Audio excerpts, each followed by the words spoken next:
The following program is rated TV MAL. It contains strong language and is intended only for mature audiences.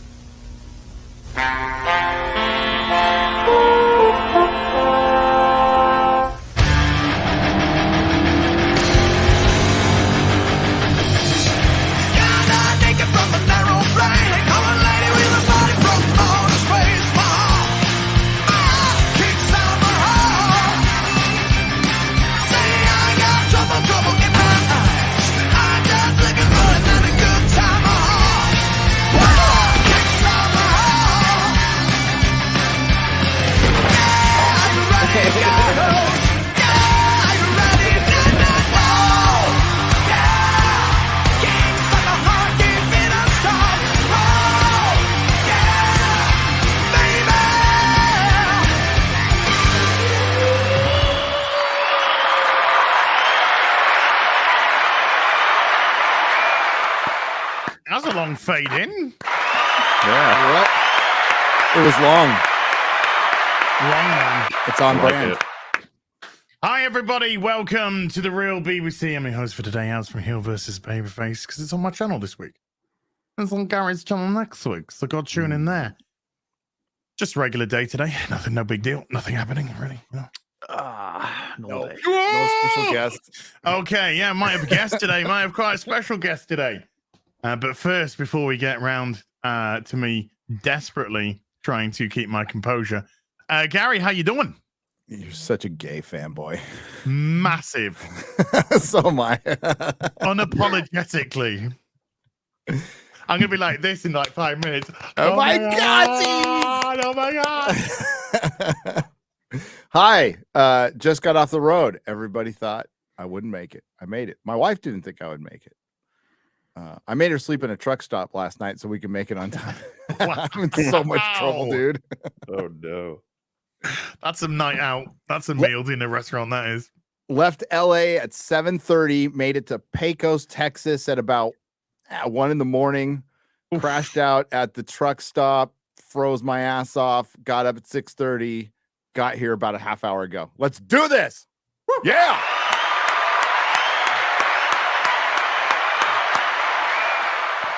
Hello, Molly. How you doing? Hello. Whenever we do these things, I'm like, what have I done the past week? It's like, oh yeah, I played and finished Atomic Heart. I don't know if you still intend to touch that at all, but I bought it, so I will. Mom, this look is at not this the right professionalism. What is this? Mom, no. You should have picked up when I called you earlier. Mom wants to talk to Chuck. I'm working, Mom. It's obvious. I bought it, so I'm gonna play it. I'm gonna play it at some point. Absolutely wild ride. So many highlights in both how the game is buggy and broken in some ways. Okay, mostly works. It's really hard to say as like a general like 5-second review. But the one thing I just wanted to say about it was that its soundtrack is really strange. It has heavy metal in it sometimes, and it has like techno, and then it's like also just, I was about to say normal game music, for lack of a better term. And the heavy metal stuff kicks in whenever you're like in a big arena moment and lots of enemies are coming at you. But the thing is, I don't know if they've not refined the AI director, let's put it that way, where the music is coming in and out dependent on how many enemies you fight. You know, when you kill them all, it stops. That's how games do it. But sometimes games try and space it out. When you've killed a couple, it'll calm it down, and then when some will come in, it'll boost it back up. And there's this moment where I hit like a lull in the fight, but there was no more, like no enemies were really attacking me. The heavy metal was still pounding, and I'd like picked up an audio log of just a guy being like, "Come on now, Jeremy, now open your book and do this." And then like, it was this combo of heavy metal plus this scientist talking about things, plus a bunch of things I had to open and search through just for like random knickknacks. I was just like, this is the most bizarre experience. But you know what? It's fun. I'll give it that. So I'd be curious to see you stream it as. There is a fridge that wants to be with you, so I could see you having a lot of interest in that. Maybe.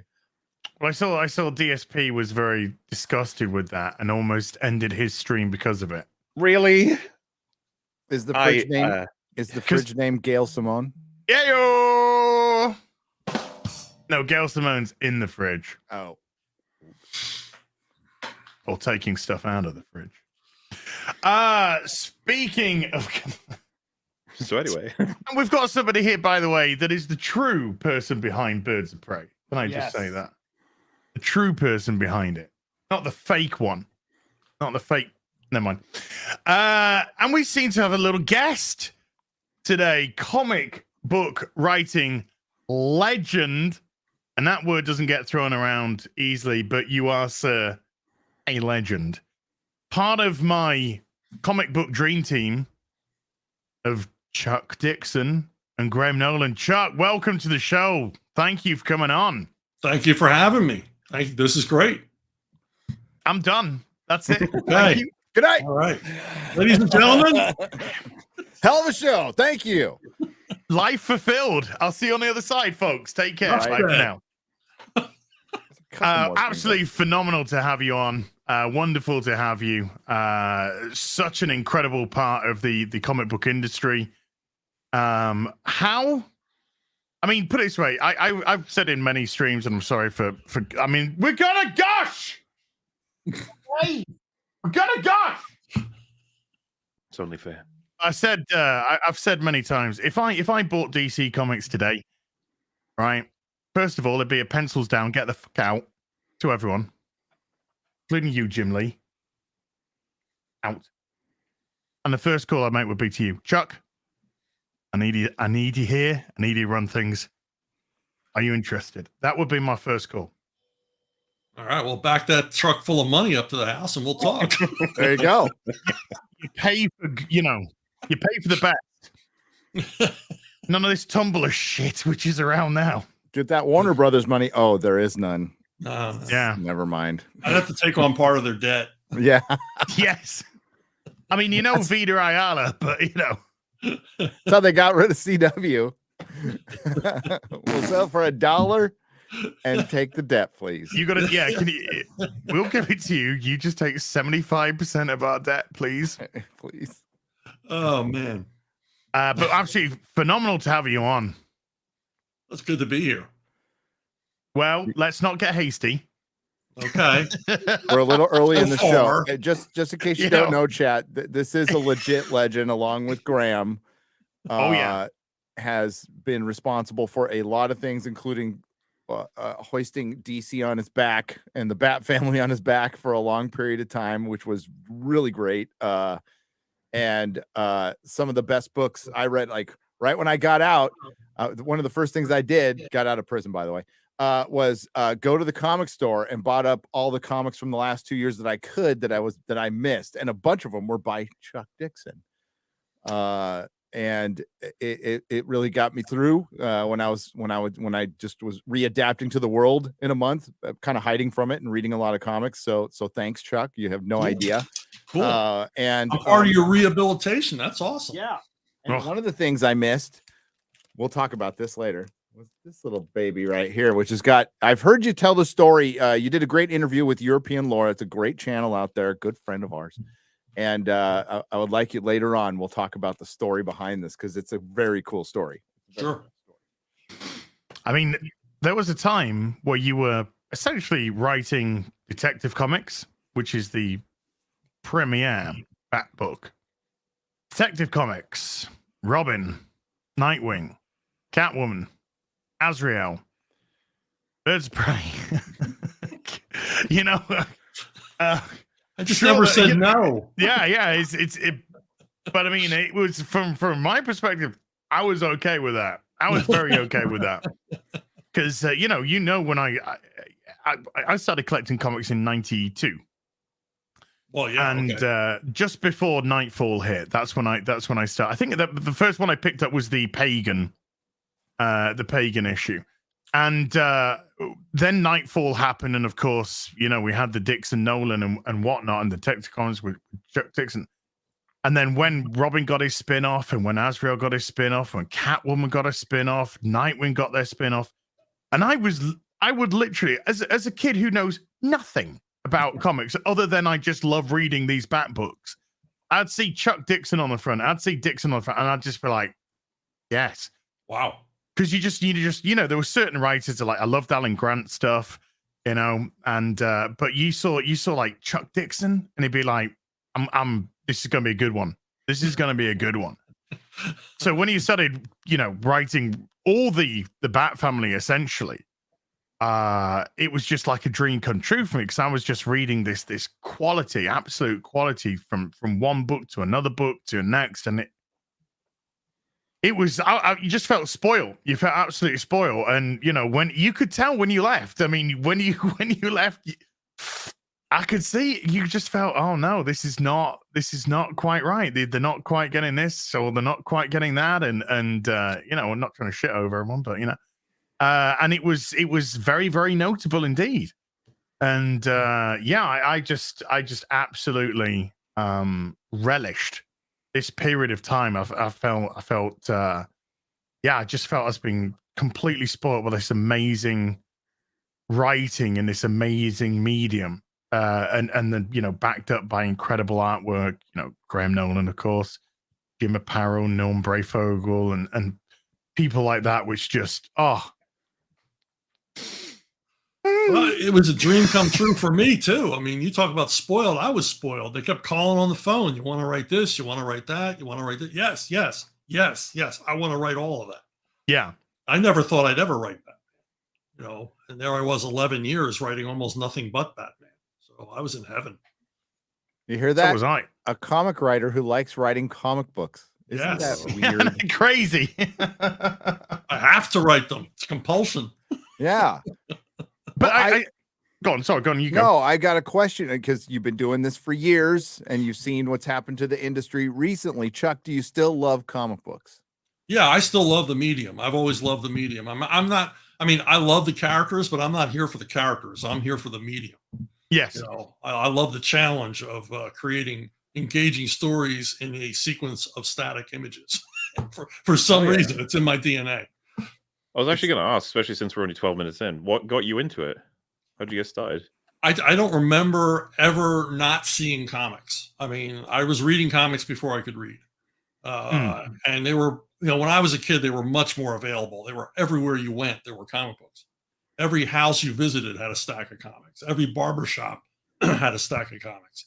Drugstores, flea markets, everywhere you went, there were comics. And I just fell in love with the medium. I was sick a lot as a kid. A lot of hospitalizations and stuff, which I share that origin with a lot of comic creators, and people would bring me comics, to pass the time. And it became a second language to me. That's crazy. It's amazing how people get into comics, because I remember being a kid and the Tim Burton Batman movie came out, 89. And, I've been brought up on the 66 series. So, you're a teenager, you're going through that phase. Oh my God, so dark, it's so amazing. And then 3 years later, the sequel comes out, then the animated series comes out. And I just walked into my local newsagent one day in like 1992. And just to the left, tiny pokey place. One of those ones you just like walk in and there's basically the counter, right? And then it's got all like the sweets and the things around the place. And I was there, they had a spin rack just by the door, and I looked at the spin rack, and it had this Batman comic, and it was like newsstand American comic, because in the UK we have like essentially like A4 comics, right? That's the kind of size. And so I was just like, Batman comic, so you like picked up the Batman comic, and I had a little flick through. It was like 50 pence at the time. So I bought that, and I read that. And like I said, it was the introduction of Pagan. And that was it. I was done. I was hooked. I was like, this is amazing. You got this, like, this artwork's great. I think it was Jim Aparo's artwork. Just reading through that. And I think it's Alan Grant that wrote it. And I'm just like, reading through this, I'm just like, oh my God, these comics are amazing. And so I'd go back every month to get the newsstand for a few months, and then it turned into I need more, because I live in this place, just this pokey town. I need more. So I went to the city, the nearest city, which was like 40 miles away or something like that. And I'm a kid, so I'm going on the bus, and it's a city called Leeds. And then I knew there was a Forbidden Planet, and I went to the Forbidden Planet, but I went to this like shopping center in the market area, and just people selling all sorts. And at the corner there was this guy selling comics, and so I just literally went up to him. I was just like, I've been buying Batman, and I'd like more. Can you help? And he was literally just like, well, there's Batman, there's also Detective Comics, and then he just kind of went through all. So I just used to just go to him every few weeks because I'm a kid. I don't have pocket money. I had to get a job and work. He was your dealer, is what you're saying. Yeah, he was my dealer. So I would coming. Yeah. Well, he was great though. He was like, saw me coming in the right sort of a way. Right. Somebody's interested in the medium, and they're coming along. So I'd go along and I'd spend, this money to get these back issues, and then that was it. Once I started reading the back issues, I was like, oh, I'm hooked. And then Nightfall started, and that was it. I was just like, and it just became an obsession after that. Yeah, I was the same way. I mean, I would, hunt high and low. But back when Marvel first started coming out, they were hard to find because DC was distributing them. So you had to hunt. You had to go all over town to newsstands and drugstores looking for Marvel comics. I remember when I was at university, I was so desperate to finish the Contagion storyline that I literally went around London. I just went around London to any shop that I could. There's no internet then. Right. So I was literally just going from a shop, seeing what they had to finish the Contagion storyline, and then going, can you tell me where another shop is that I can buy comics? Some of them weren't too happy with that question, but but I literally started like taking taxis to try and get to these shops to finish off. I was desperate to finish it, man. That's dedication. I appreciate it. Yeah, it is. Oh yeah. That's what comics was for us, I tried like hell. I hated Diamond probably from the get-go when I bought my store. And the one thing I noticed is like I really hate how comics aren't everywhere anymore. That's the only way. And so I worked out a deal with the 7-Eleven down the street where I just bought them for him and put a rack in, and just like, it's like, hey, if somebody likes them, just mention me once in a while. We did a straight deal. I didn't even make any money off it. I'm like, we need to do this. We like, and the other store owners poo-pooed it, said it was terrible idea, and it's what killed. It's how we lost a generation. We lost little asses running around. The retailer's blindness to the fact that they needed an entry level for comics. I could never understand that. It's like, well, we're in competition with the newsstand. No. The newsstand is entry level. That's where they seek. Nobody ever walked into a comic book store cold. No. Nobody ever. And it's like, so maybe 10% of the kids that'll buy them off the spin rack might go to your store someday. But without that spin rack, they don't even know you exist.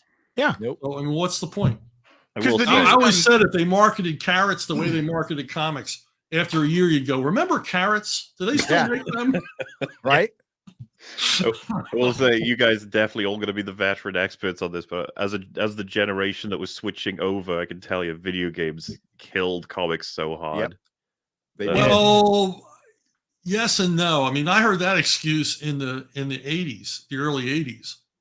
And Kids then love there was video a games. huge resurgence in comics. Yeah. That was the thing. I was reading some comics. I had Simpsons Right. comics, was collecting them, but video games, man, that's just where my time started to get I funneled think into. the better answer would be comics killed themselves. They killed by allowing video games to just dominate after that resurgence in the 90s, which was insane. Absolutely insane. And we even had a little resurgence post 9/11 too. It wasn't anywhere near the 90s or the 80s, but the sales were ticking up a little bit. I mean, I bought, I got lucky. I bought in at 2003, and I experienced through the mid aughts. There's a lot of crazy storytelling, but people were coming in. I was starting to get kids, and what I did, Chuck, is I bought all those X-Men classics, world's greatest comics, those Bronze Age reprints. I found a guy sell me a collection of those for like $1,000. and I put them on racks, and that was my kids section. I wouldn't allow. I hated all those for younger ages Marvel and DC books. I thought they were stupid. Yeah. So I'm like, let the kids read what I read, and I had a rule: if you're under 12, you got 4 for $1. So like kids were starting to come in and buy them for their dad, which I had to kind of stop. But like it worked, and I worked with the school across the street and did everything I could. And it worked for my store in like not really family friendly San Francisco. It's a long story how I ended up there, but and it worked, and it was working. You're gay. And then I know, and then Brian Hibbs comes in and ruined it, but whatever. But like, yeah, it still could have been done, especially with the movies. And the comics did it to themselves. They kept on, why aren't the movie studios helping us? It's like, no, why aren't you helping yourselves? Why are you killing a character who's got it? Like, why is Captain America dead when a Captain America movie comes out? Yeah. Like, why is Iron Man a 15-year-old black girl? Yeah. It doesn't make any sense, because they killed themselves, because they just thought, well, the movie studios should help us. Now, it would have been nice for the movie studios to put like the 1-800 comic book at the end or something, but they didn't have to. And the industry just was completely fine with their semi-socialistic one distributor, accidental monopoly. I call it accidental monopoly because nobody wanted to compete with Diamond. Nobody did. Like, and that's a sign your industry is dying when nobody wants to compete with the distributor. Well, there used to be many, and they wanted the convenience, and they killed it with convenience. Well, it reached a point where you had to be a total son of a bitch to stay in it. And Diamond was just the last son of a bitch standing. I mean, I remember Capital Comics, those people were terrific and they did a great job, but they just couldn't do that sort of, smash mouth marketing that Diamond was doing. And Diamond was, vicious from the beginning. I remember I went to a Diamond show when I was doing Airboy. Eclipse had me go to this show, and each company would have their presentation. And the Diamond rep came around and told us what to say. And I said, I don't work for you. Yeah. He goes, you all work for us. Like, wow. Yeah. That's when I was ordering, I just felt like a customer shopping at a store. That I was the Diamond storefront idea, like really was bad. And it was just all new comics, and people went away from back issues for the most part. And what are the shops that are doing well right now? They're back issue shops. Back issue shops are killing it right now. Yeah. Well, I mean, Diamond used to, schmooze the companies, DC and Marvel and everything else, to get that business and basically to convince them to leave the newsstand. And I'm like, whoa, wait a minute. I see my royalty checks, I see what my newsstand sales are 5 times what my comic book sales are. Why are we going to leave this market? But they did, they thought, well, this is the future. No, this is a dead end. Yeah, I think to follow up, it's like, I think it was a coincidence, the gaming market skyrocketing around the same time the comic one fell apart, but for different reasons, or at least coincidental reasons. There might be a connection, but the thing is, video games haven't killed movies, TV, books. It's all like an equal market share, and comics seems to have had a very unique downfall, unfortunately. Well, yeah, but movies and TV, they market themselves to the general public. Comics have never done that. They've never done that. And the rare times when they did, I remember an ad in the I think the late 70s, they actually advertised a G.I. Joe comic on TV. Yeah. One time. I remember that. Yep. And every retailer in the country was like, what the hell happened? All the phone rang all day long. I mean, they sold so many copies of that one comic, and then they never did it again. Yeah, Transformers used to do that. The Transformer toy adverts, they'd have the Transformer toys, buy Optimus Prime, da-da-da. And then at the end, it would say, get more Transformers in the Marvel comic. And it would actually have the Marvel comic. But yeah, the comic industry doesn't market itself to anyone but itself. There's no external. It's amazing if people in the general public now know that there's still comics going. Yeah, because you never see anything. You never see any marketing in just general magazines. You don't see anything on television. You don't see anything on the cinema screen. You just don't see a thing. So how are people actually meant to know that comic books still exist? Apart from, people on Twitter telling their customers to fuck off. which they're quite happy to oblige. They are not a good marketing technique. It hasn't worked out for them very well. No, I have a video dropping tomorrow where I talk about this subject. Someone asked me, why don't they market comics? Why don't they have the actors holding up comics? Robert Downey Jr. holds up an Iron Man comic on some late night talk show, would do a lot to promote comics. Yeah. And I'm like, hey, this is not a new idea. And I have pictures of Muhammad Ali reading the Muhammad Ali Superman comic. I have pictures of Elizabeth Montgomery reading the Bewitched comic from the 60s. I mean, they used to do this. Why don't they do it now? I mean, you could put a 1-800 or Marvel.com at the end of credits, but that's not going to get you anywhere. No. What would it cost to actually have the people playing these characters hold up the frickin' comic one time? Yeah, I've just watched a documentary about the arrival of PlayStation, the original PlayStation in the 90s. And one thing that they did was they got Michael Jackson at their launch booth to play. Right. And that shifted a lot of units, and it was even worse for the competition because Nintendo had actually worked with Michael Jackson in the past as they marketed, but now he was seen at their rival, and it shifts units. It does work, but if you got Robert Downey Jr. to hold up an Iron Man comic when he was Iron Man, it'd be Riri Williams. Yep. If you got Chris Hemsworth to hold up a Thor comic, it would be Lady Thor. It would be It would be Jane Foster. Well, that's the problem too. Exactly. When they're at the peak in phase 1 and particularly for like phase 2, phase 3, when they're in the peak of the MCU, none of those characters, or barely one of those characters, was actually in the comic themselves. Well, retailers have talked about that people would come in with kids, hey, I want to buy a Thor comic. And then, this is what we have. And it's like, this isn't Thor. This isn't Iron Man. This isn't Captain America. And it's like, why you would do that?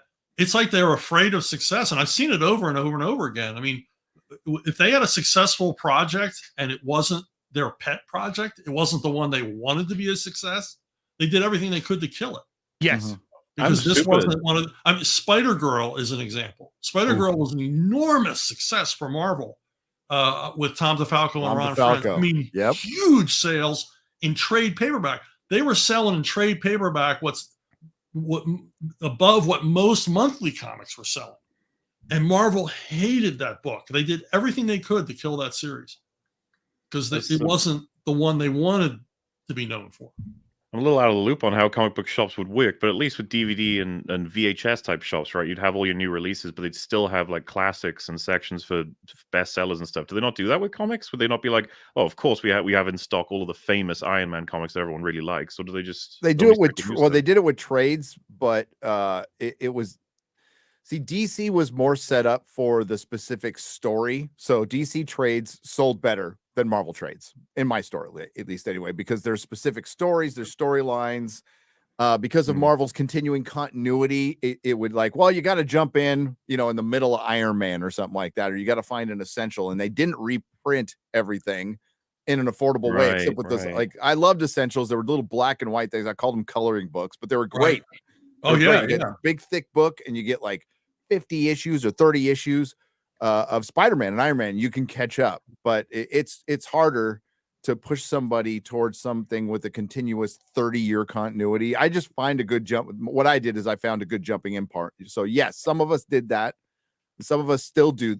Some of the retailers still try that, but customer service was never big in comic stores. That was always a big problem. It really attracted the comic book fan, but maybe sometimes the store owners, if they were lifers, they really didn't know what customer service was. And then there were some of us who did other things and learned what customer service was and learned how to talk to people, and they did better. But overall, it was such a mess because there's no data on comic stores, like none. Even when Diamond was the sole distributor, it was each comic store was his own little kingdom, and we didn't share information, so nobody knows what actually sold. And since the days things were going to newsstands, when you did know that things sold in the millions. You got the strip covers back. They had a way to at least keep somewhat track of it. So it's really tough.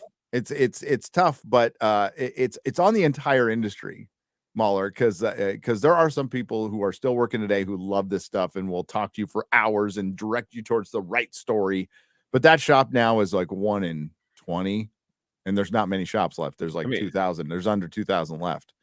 So what I'm gathering just sounds really hard because comics span such a huge amount of time and characters that to get because I'm trying to picture how like a shop should. I mean, you ran one, Gary, so I imagine that you did your best to try and optimize it for not only customers coming for what you assume they want, but new people you have to direct into more specific interests and stuff. I'm just comparing it to other industries, it seems like it would be possibly the hardest. I'm not sure.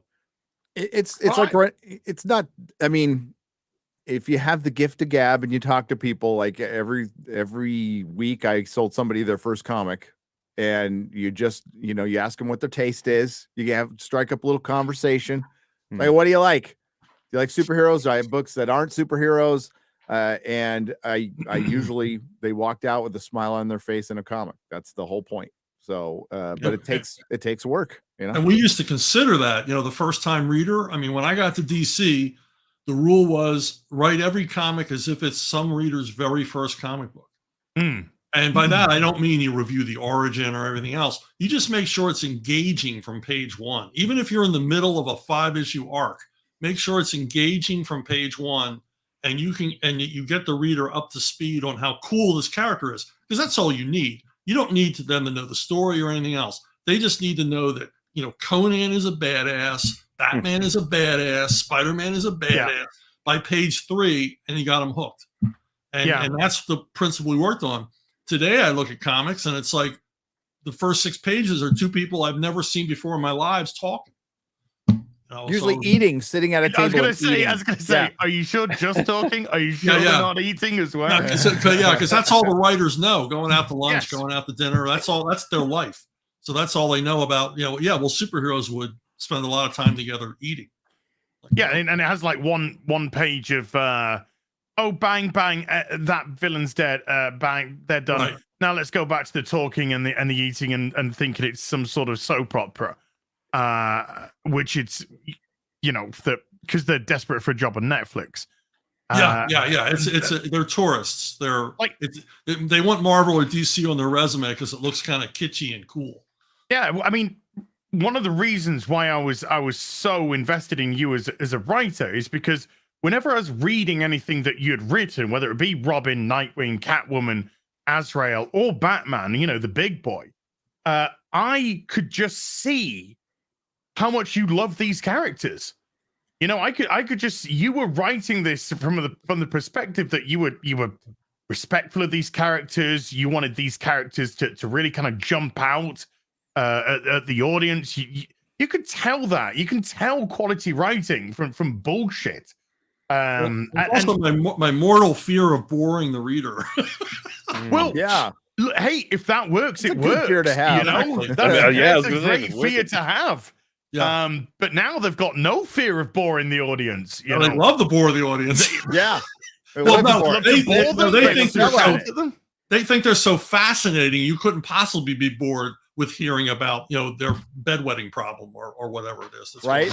Wow. whatever aspect of their personality they're putting into the character, you have to be fascinated because they're such fascinating people.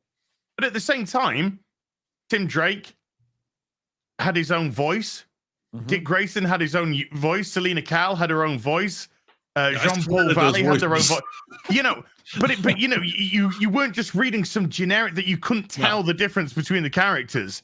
They were very distinct, had very distinct personalities. But now it's just like you're just watching some fucking twat waffle. Just with every female's got the same voice, and it's them because they're the ones who are writing the bloody comic, or they're putting their fetish in there. Or it's just like the male's got no personality, nothing about them. And it's just like, do you know how to person? Do you know people? No, the only people you know are the people that you go out for a latte macchiato, cheeky wacky, without froth, bullshit in a coffee shop. That's all you know. Oh, No, I mean, I see so many comics that it's like placeholder dialogue. It's like, it's like they took all the dialogue from an episode of Friends and they put it in a blender and then just put it in the word balloons in whatever order it came out. And it's like, it has nothing to do with what's going on in the picture. There's no actual conversation. There's no interesting information being imparted. And it's all one cliche and, one aphorism after another. And it's tiresome. I mean, it's just, blindingly tiresome to read. As a point of comparison, I don't know if you're interested, but I'd love to pick your brain about writing characters, because first of all, what do you find more enticing from a phone call? Writing for a character that's established, or coming up with a brand new one? Yeah, it's either or. I mean, if it's an established character, particularly one I like, or one I have to learn to like, which sometimes happens, that's the challenge for me. And it is I have to figure out what do the readers like about this character. I'm not going to change this character to a character I like. I want to figure out what they like about it. You have no idea bring that forward, bring that coolness factor forward. Music. And then music. So it's not. But yeah, I mean, and then figuring out their voice and things like that, and keeping it consistent. One of my all-time favorite, which might be weird to you, I don't know, but one of my all-time favorite books that you wrote was actually Robin 13, which was the conclusion to the Prodigal storyline, because you had this separate bit with Tim Drake doing the fighting while Dick Grayson and Bruce were having a heart-to-heart in the cave. So you were balancing this heart-to-heart where Dick Grayson's very emotional and he's venting on Bruce about how he's not there and how he's always been distant and da-da-da, and you treat me like this and you treat me like that, while you got the action bit going on with Tim Drake. And then it all culminates with Bruce just going, well, this is how things are between father and son, which was like an incredible admission for Bruce to say directly to Dick. But he just really kind of hit home that issue, and it's always stayed with me as such an incredibly written piece of the balance between the relationship building of those two characters, who normally, one of them ain't into the relationship talky stuff.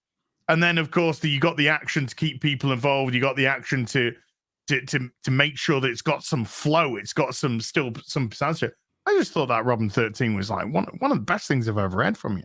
Well, that was like an editorially dictated comic. They said, we need this story. We need Dick and Bruce to talk. Yeah. And so, you're going to have to write a talky issue. And I'm like, I can't write an all talky issue. I'm not doing it.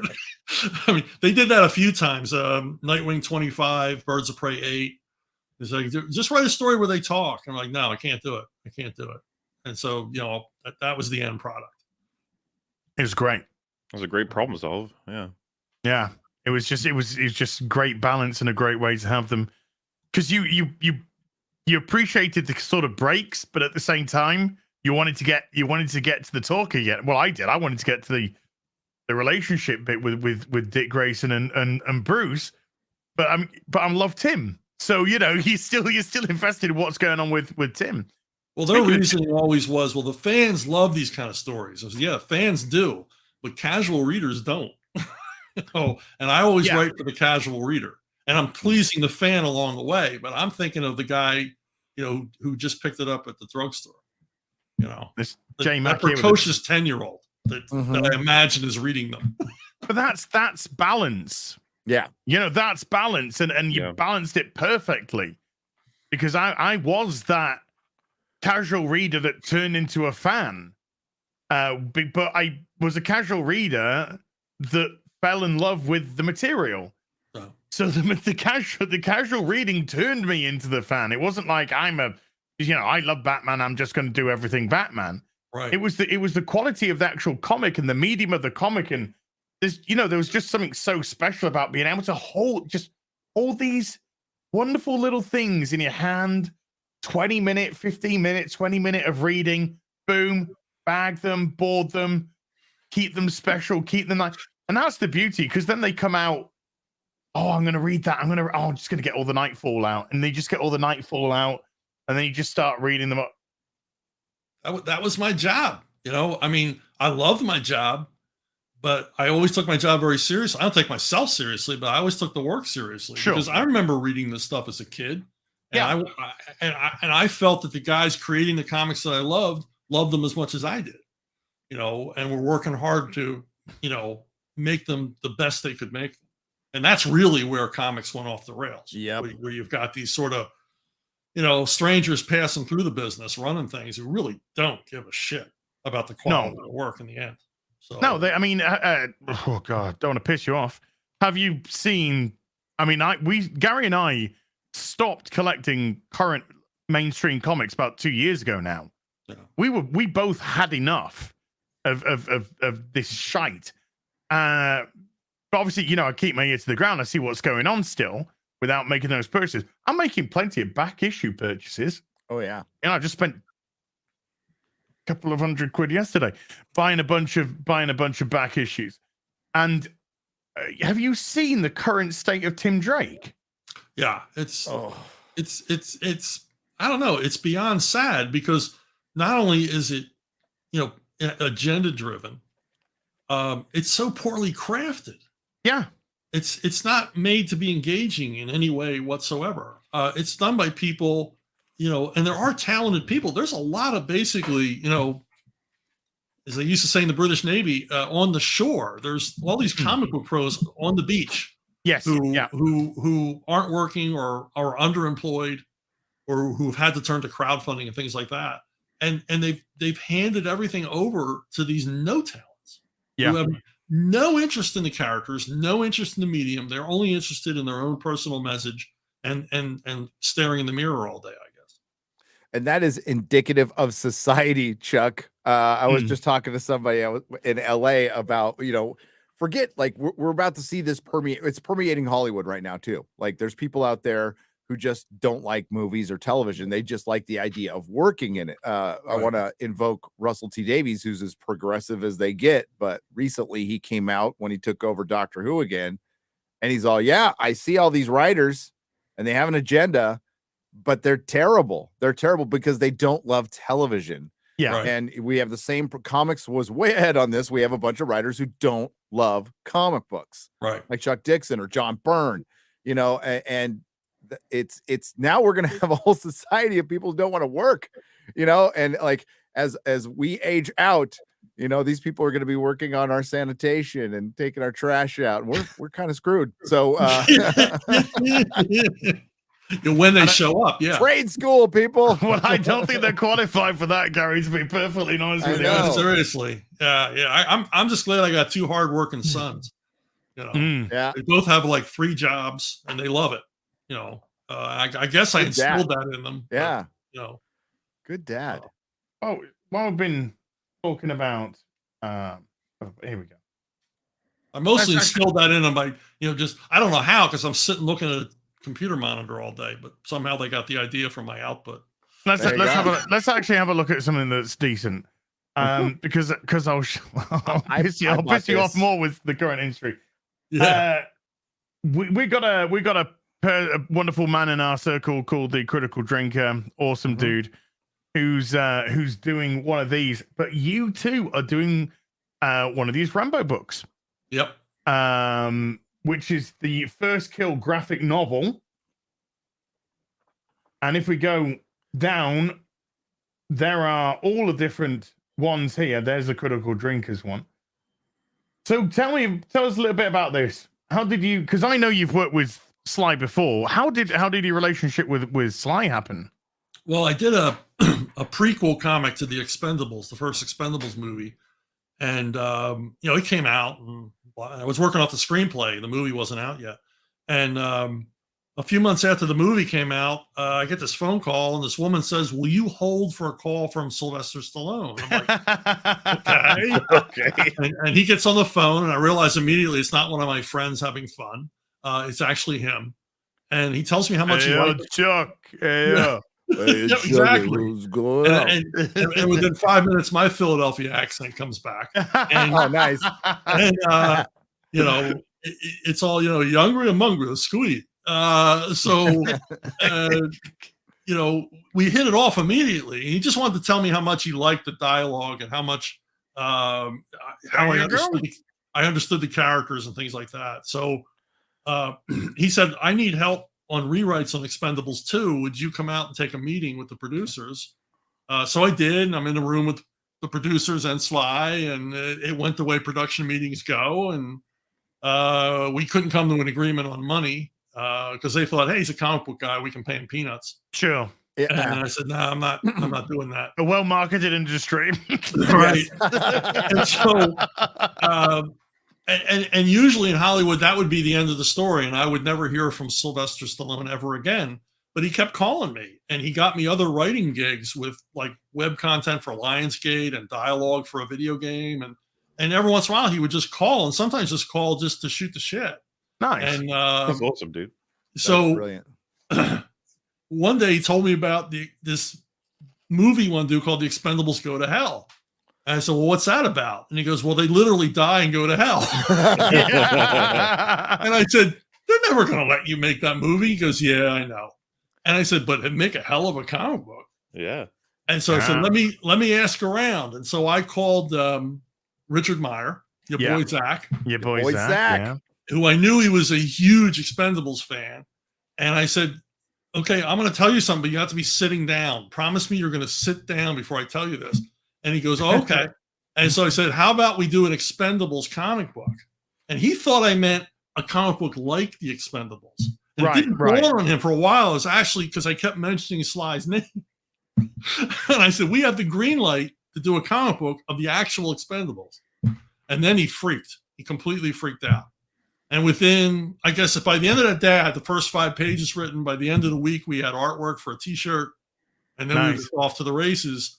And then basically, when we were done with it and everybody was happy and it made money and we made Sly money, which he was happy about, I said, hey, could we do more with your stuff? And I said, what about a Rambo's first tour in Vietnam graphic novel? And he goes, yeah, let's do it. So that's first kill. Brilliant. Rambo's year 1, his origin. Nice. The link for this, folks, is I just dropped it in the chat, but it's also in the description box down below. It'd be awesome if you give Chuck some love, particularly if you're aware of Chuck's work. You know that you're in for some absolute quality here. And yeah, I bought the Expendables Go to Hell. I think we all picked up the Expendables Go to Hell. Yep.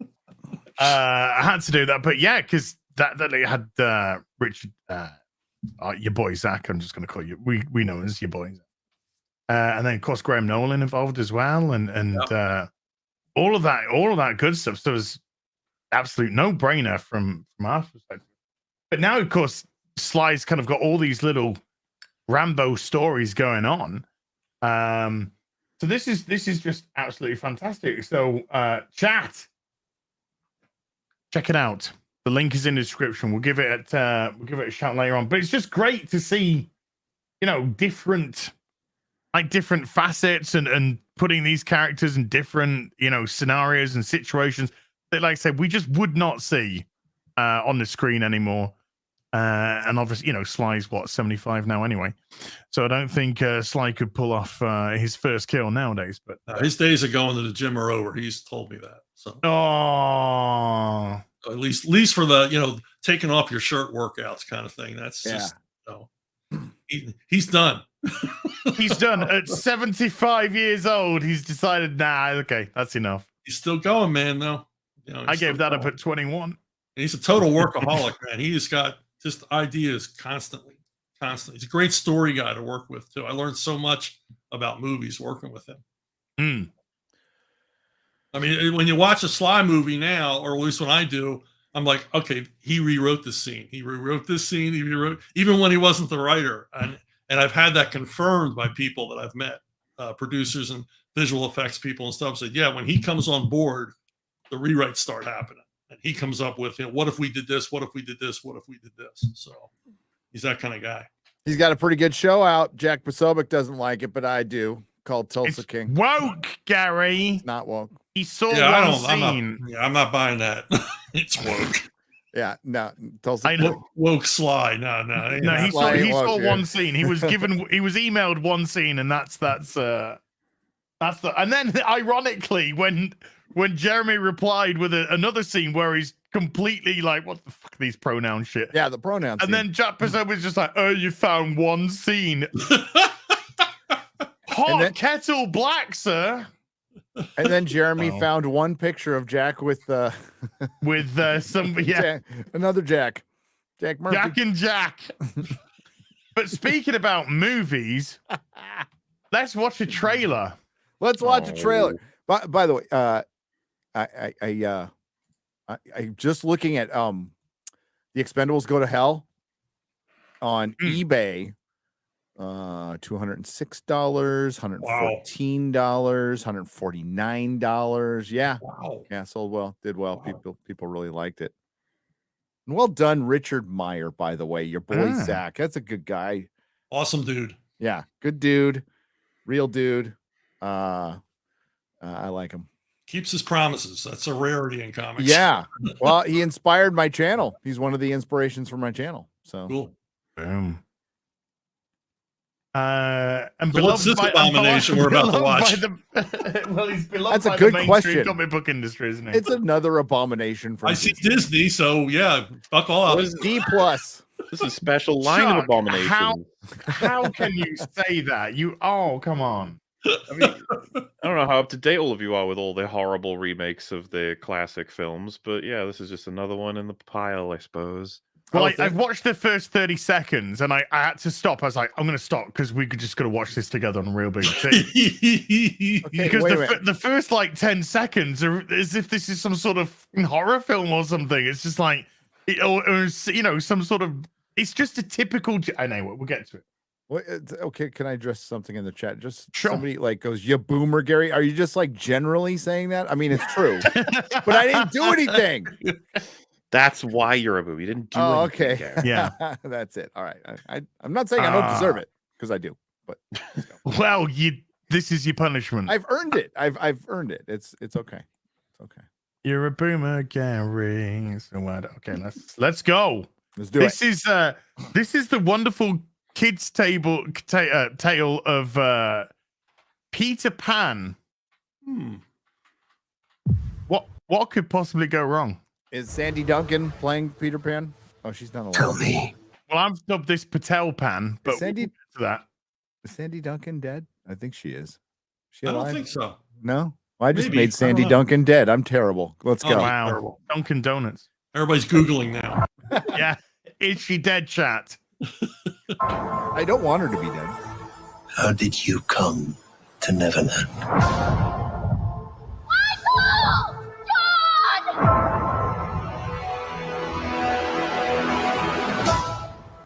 Now then, before we go any further, just Welcome to Groomer Island. just as you said to Richard, just make sure you sat down for this next bit, because I nearly fell off my chair with cringe. Are you Los Pues. every last one of us? That's some very diverse loss. It looks like Oh, it. that's is her name Maya Hawke? No, Maya Hawke's the other one. Is she Mila Jovovich's daughter, youngest daughter? Then she looks just like her. I can't remember though. I don't know. Wow. Diverse She cast. Welcome to Neverland, I say. Yeah, orderly. Yeah. Well, We got MS-13. We got.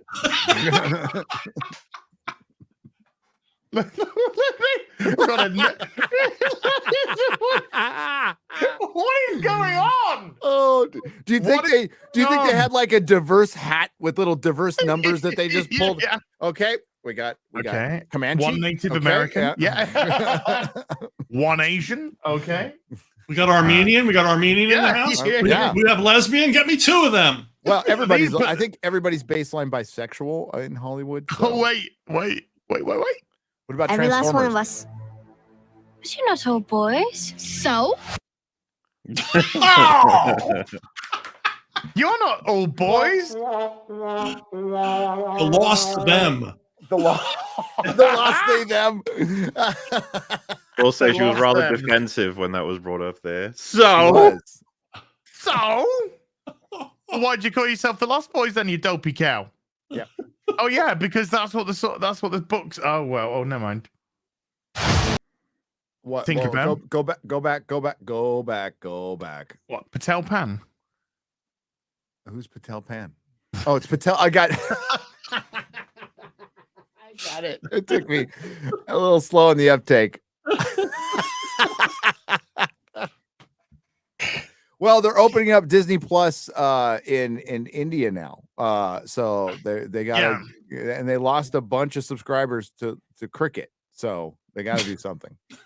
Oh, this will fix it. This will fix it. This will fix everything. Because never mind. Expecting someone else? Well, actually, Peter, yes. He doesn't. Yes, we were. Yes, we were expecting somebody else. Thank God all the pirates are white. Whew. Oh my gosh, yeah. are they Russians? Yeah. Yes, they're all Russians and they're white because all pirates were white. All the bad guys I'm are white. shocked. Wow. Can you tell who the good guys and the bad guys? Wait. As People. People, yeah. Oh, well done, Disney. Never change. Never change. Hold. What the fuck is with this music? It's insane. It's just off the charts. it's generic AI trailer Super generic, music. yeah. Yeah. Oh, is this the last before Peter Pan stole her? It's Polka Pan. They'll be doing Pocahontas too eventually. They'll remake that. Pokemon. How are they going to do?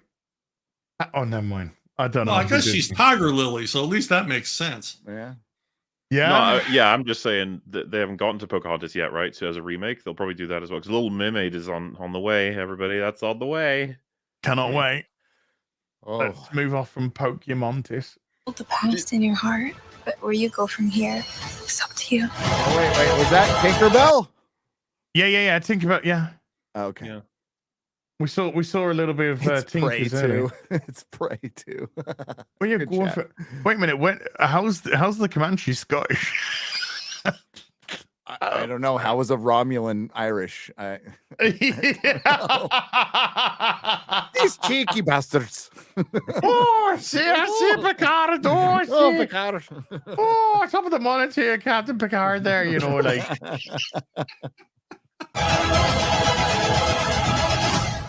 Wendy, Moira, Angela, darling. Where is Peter Pan? He's taking a. Who was that? Act. Who was That the was Jude Law. And to be honest with you, that's maybe the only thing that I think looks okay. That's Captain Hook. He looks like he's going to be giving it effort. Hmm. Yeah. Too Looks dark. alright. I can't really see. Too dark, and the music's blowing out all my eardrums. Mm-hmm. Is Peter Pan? It's taking a technical support call. Peter Pan and Wendy now. And Wendy. Why wait a minute. Why isn't it Wendy and Peter Pan? Okay, because we know that's what it's gonna be. Peter Pan and Wendy Quantumania. Go on, do it. Patel, Yes. Patel Pan and Wendy Wow. in Neverland. Wow, will say, right? when's this due? When's this coming out? When on Disney Plus? Someday. So Means they have no maybe- faith in it. Some have been highlighting that this is written and directed by David Lowery. I'm not sure how to pronounce it exactly, but he's the guy behind the Green Knight. I don't know if either any of you have seen it, but you know, a lot of people you I can call liked that it. critically acclaimed, yeah. And he's not. I mean- like he's done a couple of good things, but I want people to keep in mind. I think it was Guy Ritchie did Aladdin, and it was like, what? That was a Guy Ritchie film? And it was like, yes, that was a guy. Somehow. And if you remember, Tim Burton took Dumbo, and he has since said it was like a nightmare and he'll never work for them again. Like, Sam Raimi did Doctor Strange Mom. yeah, it's to even detect these directors' voices in Disney products is almost impossible these days. Yeah. So I wouldn't see that as a big reassuring element. Instead, I would see it as a depressing element that they're about to crush the soul of this person. Maybe we'll Whoa. see.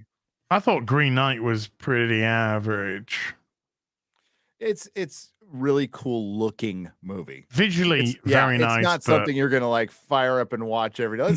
Let's get the family around to watch The Green Knight and see some pretty things for 2 hours that don't, that moves very slowly. It is an acquired taste. Well, like if you do the shrooms or something like that, you'll probably like it.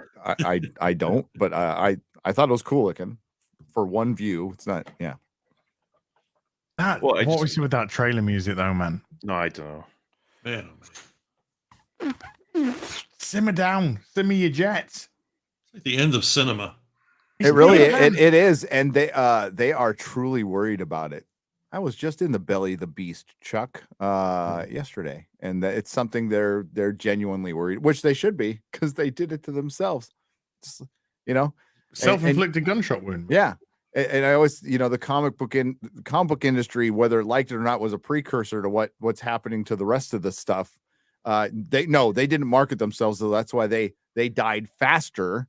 Right. But you're bringing in all this. I mean, we have legit people working in the industry telling me, they're just hiring people on skin color. They have no talent. They don't know what they're doing, and they're just giving them jobs now. And Disney's still doing it, which is so demeaning. It is to the point. I mean, that's racist. It is. It's very racist. When a director of one of the Disney Plus series emails me and goes, when you said they cast directors, you're right. I felt cast. They didn't do anything I said. Right. They didn't take any of my notes. They gave me all the notes. They told me to move along my way, and I did do very much in the show. But they put my name on it, and like that, it's totally demeaning. It's the very definition of racist. It's that low bigot. It's it's the soft bigotry of low expectations. Yeah, this has been going on for a while now too. Because I remember we first got like a really official slap in the face with Black Widow. I think with the female director left the project because they wouldn't let her direct the action scenes. Yeah, it's like, I'm sorry, what? The director's not allowed to touch the action scenes in the action movie? It's like they're all done already. It's like, what do you mean they're all done already? That doesn't even make sense. They're done before the script. They are done before the script now.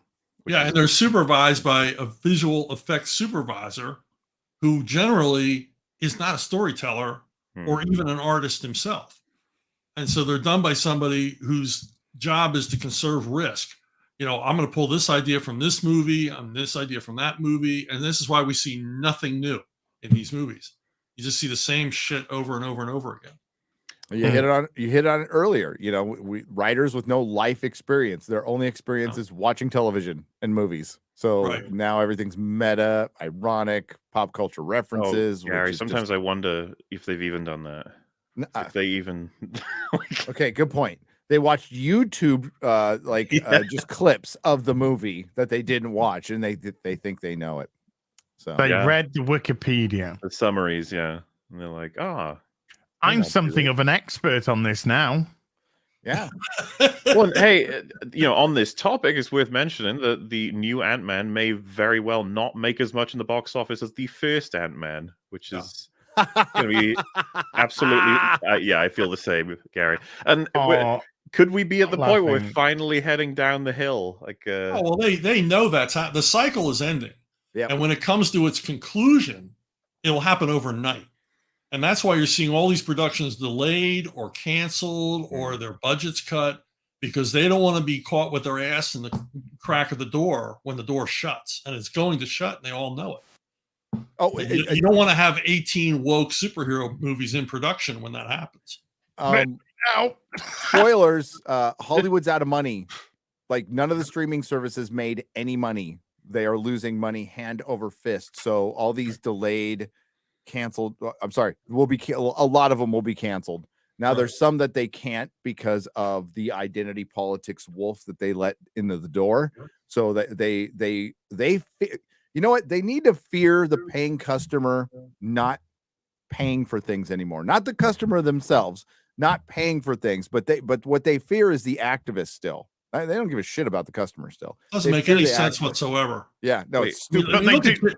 Look at J.K. Rowling. I mean, you've got these activists that spend all day long trying to tear her down, and she just goes from success to success. And then I see headlines like, activists, create controversy. Like, no, it's not a controversy when 3 people with a website say, I don't like this. That's not a controversy.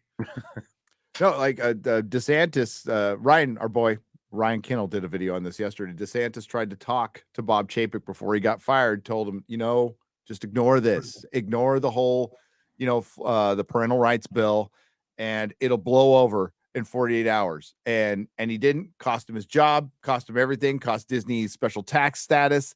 And it was just a group of activists. It wasn't the majority of the people. Right. And there's still that mentality. So you're right, Chuck. I mean, it's going to, like, when it does fail, and it's coming, because right now they are going on fumes, and it's a phantom. This is all fake. I was just told, like sites like Paramount Plus, Disney Plus, none of these streaming services have any money. Amazon Prime is not making any money. It's a passion project. It's a vanity project for Jeff Bezos. Mm-hmm. Like, these things are not pulling a profit. Netflix didn't pull a profit forever. Even like it finally did a few years ago, prior to the pandemic, and then during the pandemic, and it's going to go right back into the red. But it was in the red for years. Oh yeah, well, I mean, I read an article the other day about how Paramount is going to capitalize on the success of Yellowstone, and it was a list of the dumbest ideas you could possibly imagine, because Yellowstone is a cash cow for them. Yep. Particularly in merchandising, it's their number one merchandising thing, and these are the people that are pushing Star Trek tchotchkes, and Yellowstone outsells all of that stuff. All of it. And a lot of the Yellowstone stuff is high end. It's jewelry, it's clothing, it's hats that cost, hundreds, sometimes thousands of dollars. And their idea to capitalize on it is to do a prequel to Dexter, a prequel to Billions, and then give George Clooney a project. It's like, you never learn anything. What you need to do is find another Taylor Sheridan. Yeah. Or or license that show out for reruns in every other country. You're going to make all that money. They've done that, and they're doing prequels to that and everything else. They're doing everything they can to exploit Yellowstone. But where did Yellowstone come from? It came from one guy. Yep. So find another guy like that. Yeah. George Clooney? What the hell? Never mind that. Did you remember how Dexter used to have flashbacks? Yeah, I know. We've already seen the prequel. We've already seen it. No, we've already seen it. Lord of the Rings is doing that, Warner Brothers, and I think it's hilarious that they're doing it. But my suggestion in my video was, don't make anything. People love Peter Jackson's Lord of the Rings. Make 1/6 scale. I'm pointing to, like, I have every single one. 1/6 scale action figures. Make a whole new action figure line. Make clothing. Make props. Fucking I don't know. Make a Hobbit hotel somewhere. People will go there. Like in America, you can do the Airbnb in New Zealand. And just merchandise the shit out of it, and you won't have to do anything. You sell the license to people, they make the stuff, you just collect the money. They used to understand this stuff in comics and in film. It was redundant production. If wrestling movies make money, make more wrestling movies. If car chase movies make more money, make more car chase movies, and do it till the cycle ends, and know the signs that the cycle is ending, and then move on to the next one. But they don't. They've lost their way. They have no idea how to do this shit anymore. No, even Star Trek after post 2005 was still making money off of merchandise until they started making crappy Star Trek. You know, and it killed it. And same with Star Wars. Disney didn't have to make shit. All they had to do was buy the IP, keep making comics, books, and toys, and they'd have been fine. And that's where most of the money comes in. Yep. Not so much anymore though. No. As were those numbers domestic or worldwide? That was domestic. Somebody's sorry. Could you put that back up? Sorry. Sure, yeah. I just pulled it down because I wanted to talk have a look at something. Someone in the chat is saying that the Monday, which isn't listed here at the moment, the Monday was only 1.7 million. No. So I'm trying to get a confirmation on that. I want to check it against Love and Thunder, which is really interesting in terms of the reception both of them got. Because do you guys remember the first day Love and Thunder got 70 million? Dude, the Jesus movie might pass this up. That would be hilarious if the Jesus Revolution. Yeah, I just love the cocaine there is mauling it, as they've been saying. It's fun. Yes. I predicted in my my Ant-Man second weekend box office video that it's going to hit point something million this week. You did. But I thought You it did. was going to be Wednesday, Thursday. I didn't think it was going to be Monday, Tuesday, or Friday. But if it is 1.7, and we'll get a confirmation of that pretty soon, should do anyway. If that is 1.7 on the Monday, this is stalling out immediately. This is stalling out. This is the worst they've ever had it, surely. Like, this is crashing, and it makes me wonder. Like, are we in for a potential flop with the Marvels now? Yes. Oh, yeah. I called that a year ago. So did many others do. I never would have thought It's it would going be to this Disney fast, Plus. but I guess you're right. It would happen quickly, wouldn't it? It would just be a sort of sudden. It's always the way, man. I mean, when I was a kid, you know, the TV westerns overnight, boom, no TV westerns. The spy craze overnight, boom, no spy movies. You know, it just when people get tired of something, it just ends. Yep. And you know, and you got to be able to see those signs. And you look at this. I mean, this movie did even poorly worldwide, even though it got released in China, which a lot of American movies aren't getting anymore. And it's doing very badly in China. Yeah. But there's the thing with the Marvel universe in the current state that it's in, there's no big heroes anymore. Captain Marvel is a fake manufactured hero that Marvel have tried to push as their spearhead, but nobody's been interested in it. Oh. It's been cancelled over and over and over and over and over again. It's a manufactured marketing ploy which has failed massively. And it's ready to hit the cinemas with another excuse my French, another person, Ms. Marvel, who no one gives a fuck about either. Monica Rambeau, who nobody gives a fuck about. Nobody knows who these people are. People Exactly. don't even know Brie Larson's Captain Marvel. They barely even know who she is.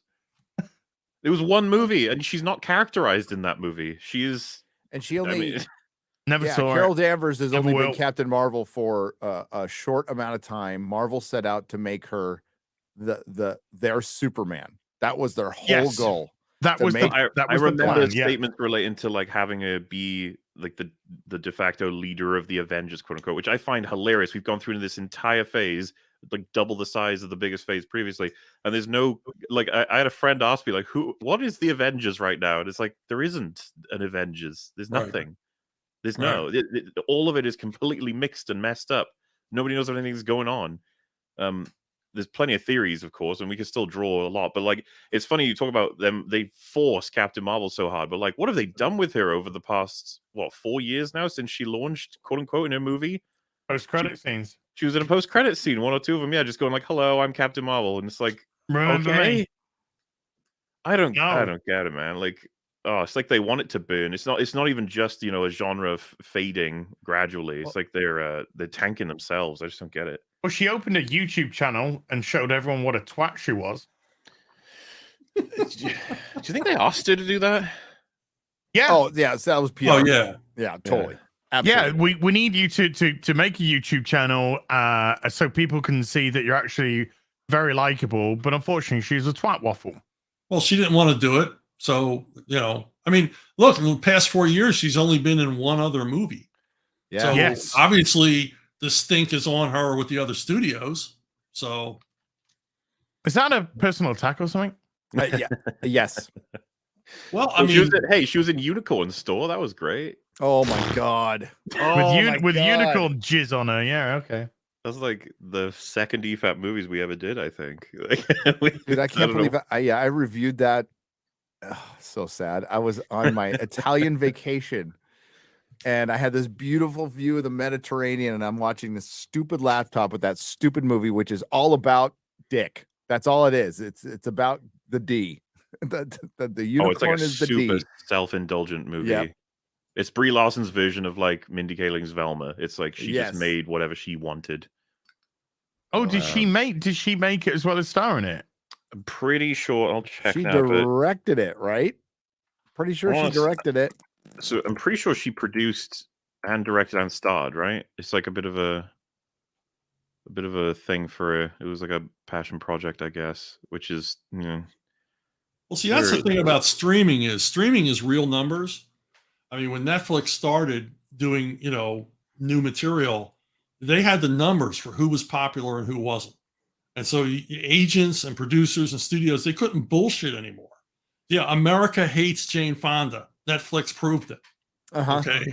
We don't want Jane Fonda in any of the promos for anything Jane Fonda's in, because when we do that, nobody watches it. And Hollywood was like, no, everybody loves her. And they're like, no, look at these numbers. They hate her. And they hate this one and that one and the other one and this one and that one. And they hate them. We got to go with people that people actually like, and in the end, then you have tentpole films based on what, maybe 5 stars that can push the needle on Facebook or on streaming. And they lost Will Smith with The Slap. Yep. So Netflix lost their biggest star. I mean, you look at what's Amazon got, Chris Pratt. They don't have anything else. Nobody else moves the needle anymore. And half of Twitter wants to cancel Chris Pratt for for nothing. Well, not half of Twitter. Okay. 4 people on 10 Twitter. 10 people with 100 bots each. Sorry. Exactly. Yeah. Exactly. So half of Twitter. But Amazon sees the numbers. This guy's, this guy's, they look at him, they see a $6 dollar sign. So. Well, our good friend, Chris Gore, has sent us a massage. And he said, can you read this? This is from Justine Bateman, sister of Patrick Bateman. Only joking. Sister of, what's he called, Bateman? Jason Bateman. Yeah. And he says, this is pretty base shit. Here's my theory. Art is all going to AI. All film, all music, all animation, etc. And soon. A friend of mine has been messing around with AI animation on his IG. Another friend, who's an actress, has been scanned more than once for films where they can just use her image if she can't make it to reshoots or something. The most, inverted commas, successful distributors of TV, film, and music aren't even people who got into the entertainment business. Yep. They are just tech bros with platforms that need content. Any level of it is fine. Okay, we've seen that already. But I think we're going to see the making of content entirely via AI happen at a rapid pace. My God, if Netflix, etc., can save the expense of the $4 billion they spend on shitty content and just have an algorithm make it instead for free, essentially, 24/7, it's a big win for them. Then you don't even need the development executives. They can go back to just having coders and that's it, with code generating content. Then with that being ready to wear, if you will, and any human-made art, music, or film will be horticulture and will charge well, listen, screen their work. But human-made art will no longer be for the masses because greed pushed it out in favor of AI content. Or as a friend of mine puts it, we'll all go back to having our own personal jesters. I've been trying to bang the drum for years about content instead of actual films. But now that people have grown so accustomed to shitty content, they won't notice the shift to AI content. I can see that. Before I carry on, we've actually joked. When I say joked, semi-seriously, that this shit which is being churned out is probably being churned out by AI. You can believe it's done by an AI. Especially MOM, Ant-Man, and Love and Thunder, they could definitely be AI films from what I could have gathered from that AI essay thing, make me a Thor movie. Bang, boom. Well, they've been using programs to help them write screenplays for years. Wow. The program says you need a romance scene here. The program says you need this here. Oh, I hate that, man. And you see the end result, movies without any surprises in them. They hinted that at the Disney Investor Summit meeting with Bob Chapek back in 2020, the one they just did online. He mentions that. He mentions we're going to do data-driven, I'm paraphrasing, data-driven analytics with creatives to make content for Disney Plus. So analytics, it's what? Yeah, it's going to be 95% analytics and 5% creative. Yep, exactly. All right. Well, and that's I mean, what it feels like. we got a good friend of ours dabbling in it. We'll get to that. We will see the end of art in our lifetime. If you haven't noticed yet, this 20-year trend of sequels, remakes, reboots, reposting, reblogging, repurposing other people's work and pop culture has resulted in an almost absence of really new art, music, film, etc., with few exceptions. Look, it's hard to disrupt something in transition. So we're going to have to see this AI baby birth before anything is going to be able to kill it. It's going to be a comical 9 months until that point. BRB gonna read about the transition from the Dark Ages to the Renaissance of the 1300s. Dark Age being around 900 years. If you catch their drift, the point they're making. Yeah. Yeah, you go, Mallory. Yeah. If I can, by the way, it feels super relevant that I caught this recently on this topic but anyone here familiar with Corridor Digital, the YouTube channel? No.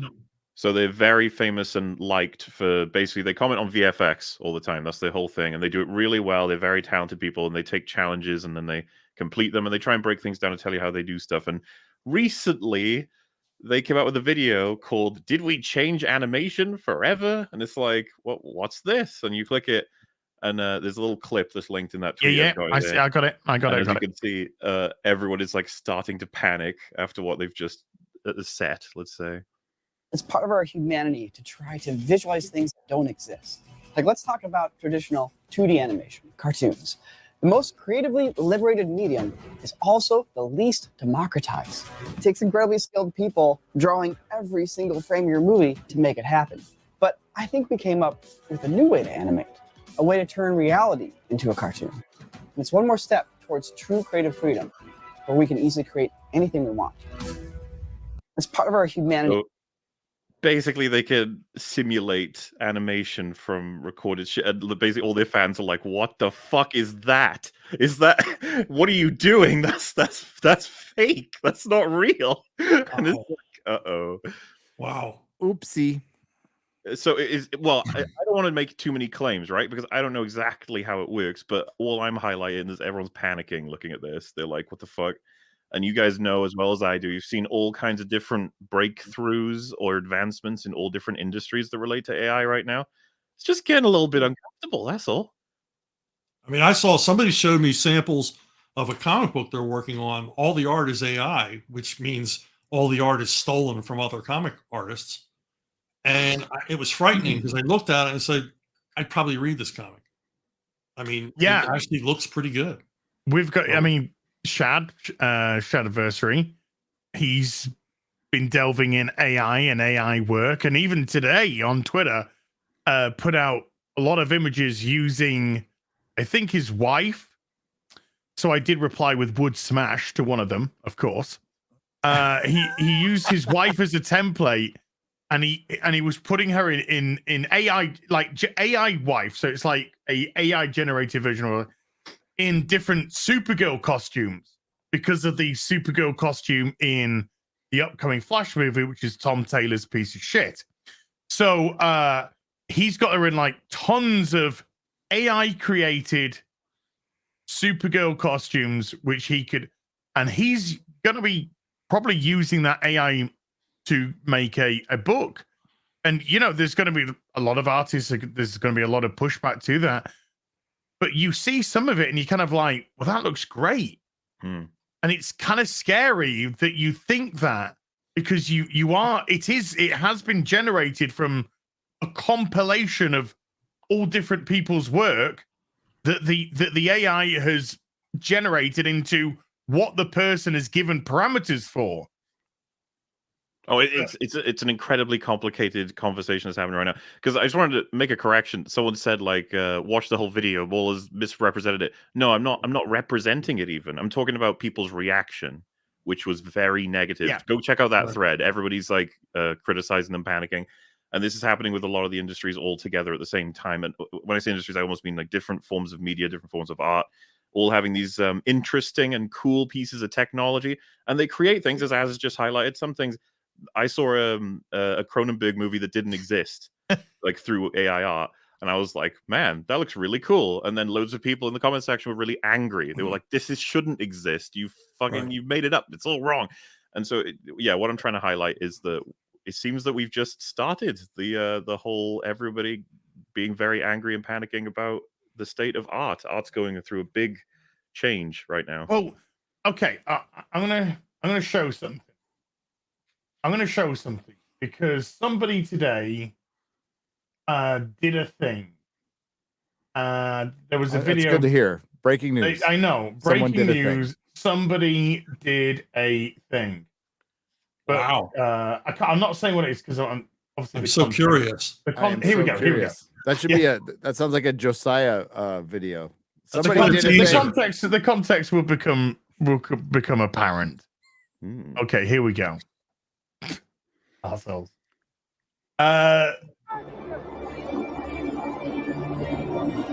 Pretty much the biggest stunt in cinema history. Tom Cruise just rode a motorcycle off a cliff 6 times today.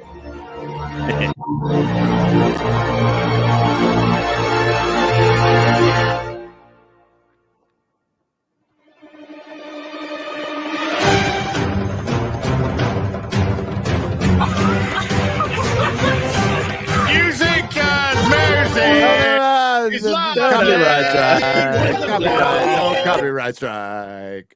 His channel. That's real. That is a man. That is a 60-year-old man as well that went over that 6 times in one day on a bike doing a legitimate stunt. And to me, you see that and you see the authenticity of that. And remember, Gary, what is the currency of the future? Authenticity. Robert Meyer Burnett quote. RMB. So we have the authenticity of that, and then we just literally have the CGI bukkake that is Ant-Man. There's nothing on that screen which I'm looking at with my eyes that I feel is any way real or grounded or in any shape, way, or form I can connect to. But I can connect to a person legitimately riding off a cliff on a motorcycle, plunging, and then pulling a parachute, just like he does, like he's attached himself to the side of planes, like he attached himself to the building in Dubai. You see that, and it's real. And to me, that is just so much more. I can connect with that. I'm a human. I am human. I can't connect with this CGI garbage. All right, none of it's real. To be fair, you compare with one of the most Ant-Man's been shat on by everybody for being so poor in terms of its the way they've implemented volume, but also the time given to animations, the graphical quality, all that stuff. I would want to counter partially with CG had its place as well as special effects that are totally made up. Like I've used the Balrog so many times as an example. I think it's phenomenal. I don't see any need to change the way they did the Balrog in the Jackson movies. It's fucking amazing, and that's obviously CG. That's a fantasy movie. Yeah, well, even in a movie like Panic Room, the opening to Panic Room is all CGI as they travel through the walls and floor and vents inside of that brownstone.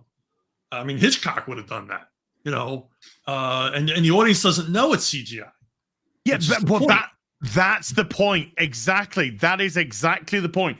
The CGI should be there to enhance what's going on, not become what's going on. And that is exactly where we are now. Any Marvel movie now, it's just gobbledygook, just CGI gobbledygook. But for instance, I'm gonna use a CGI a superhero movie for this, but it's for a different thing. Even in Batman v Superman or Justice League, whichever it is, the cityscapes are CGI, but you're not focusing on that, right? Because they're just trying to make the cityscapes as Metropolis, as Gotham, whatever it would be.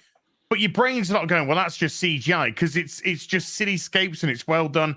So your brain is just like, oh, that's just buildings.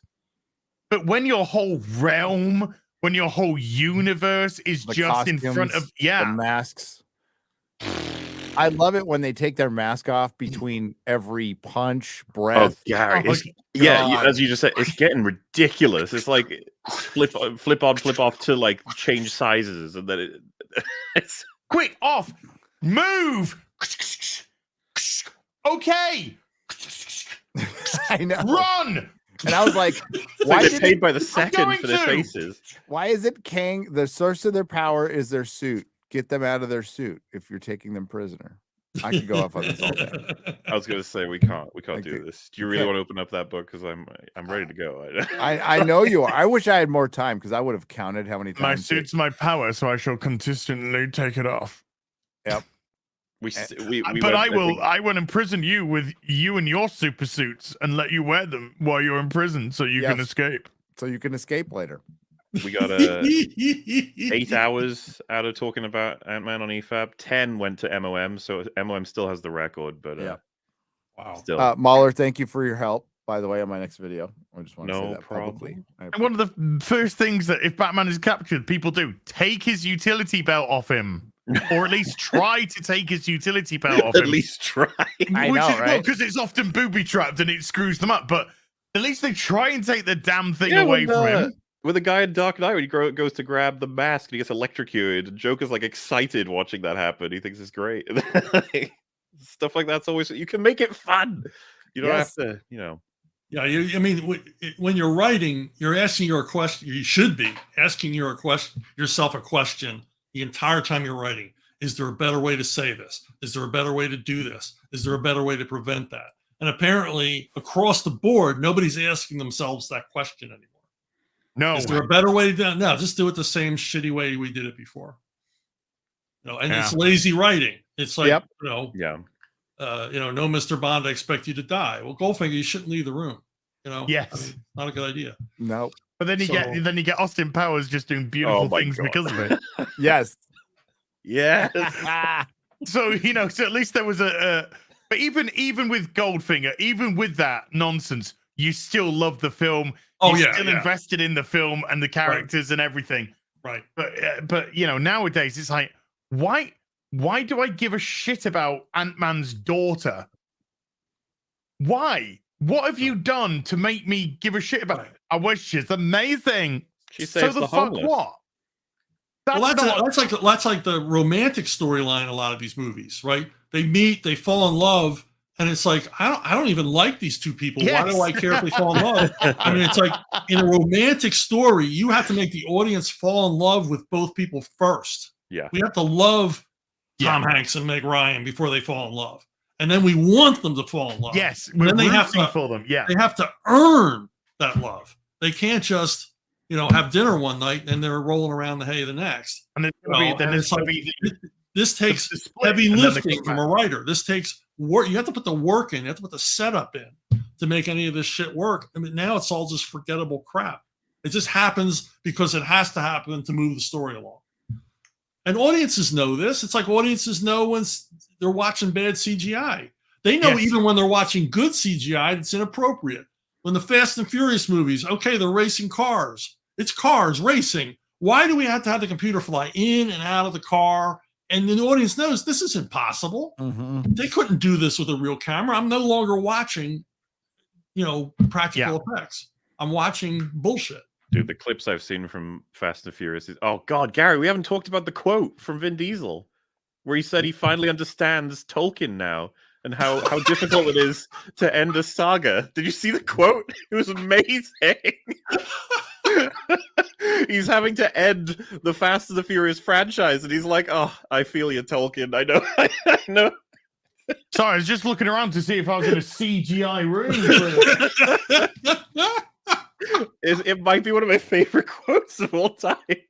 Yeah, we're all AI now with that quote. Yeah. Oh my God. I know. I get off the internet for 2 days and I feel so lost. I have 3 words to say to Vin Diesel. I am Groot.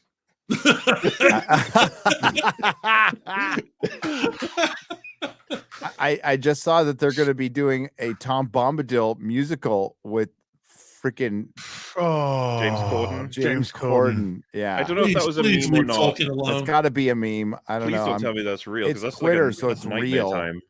Please leave him alone. The poor man suffered enough. Him and Walt Disney. I mean, you could power the world by them spinning in their grave. Yeah. He's spinning around like a rotisserie chicken right now. The poor guy. God. He can power Europe. I mean, we're all the same way. You hear, oh, they're going to reboot, this franchise. And you're like, no. Yeah. I love it, but I never want to see it again. Well, I mean, these streams we've joked about it before, but they're forms of therapy. Like we come together to talk about the passing of the next franchise, be it any of them at this point. Have you found the quote? Is that why you're laughing? No, I actually found a picture of all the Batmans without ears. Yeah, please purchase something good, people. Please purchase No, something I haven't good. found the quote yet. I promise you, we worked hard on this. Cleansing right now. We worked hard on this. Yeah, this is penicillin right here. Okay, it's a straight up Rambo war story. There's no BS. There's nobody. There's no lesbians. There's no nothing. It's just. Oh well, I'm out now. Hey man, don't want lesbian. Yeah, sorry, I probably just hurt sales. I think the number's going to go down now. You had me at lesbians, and then he lost me quickly when he had no in front of it. I mean, come on. Do you want to can we play this? Hopefully. Yeah. See why not? Play.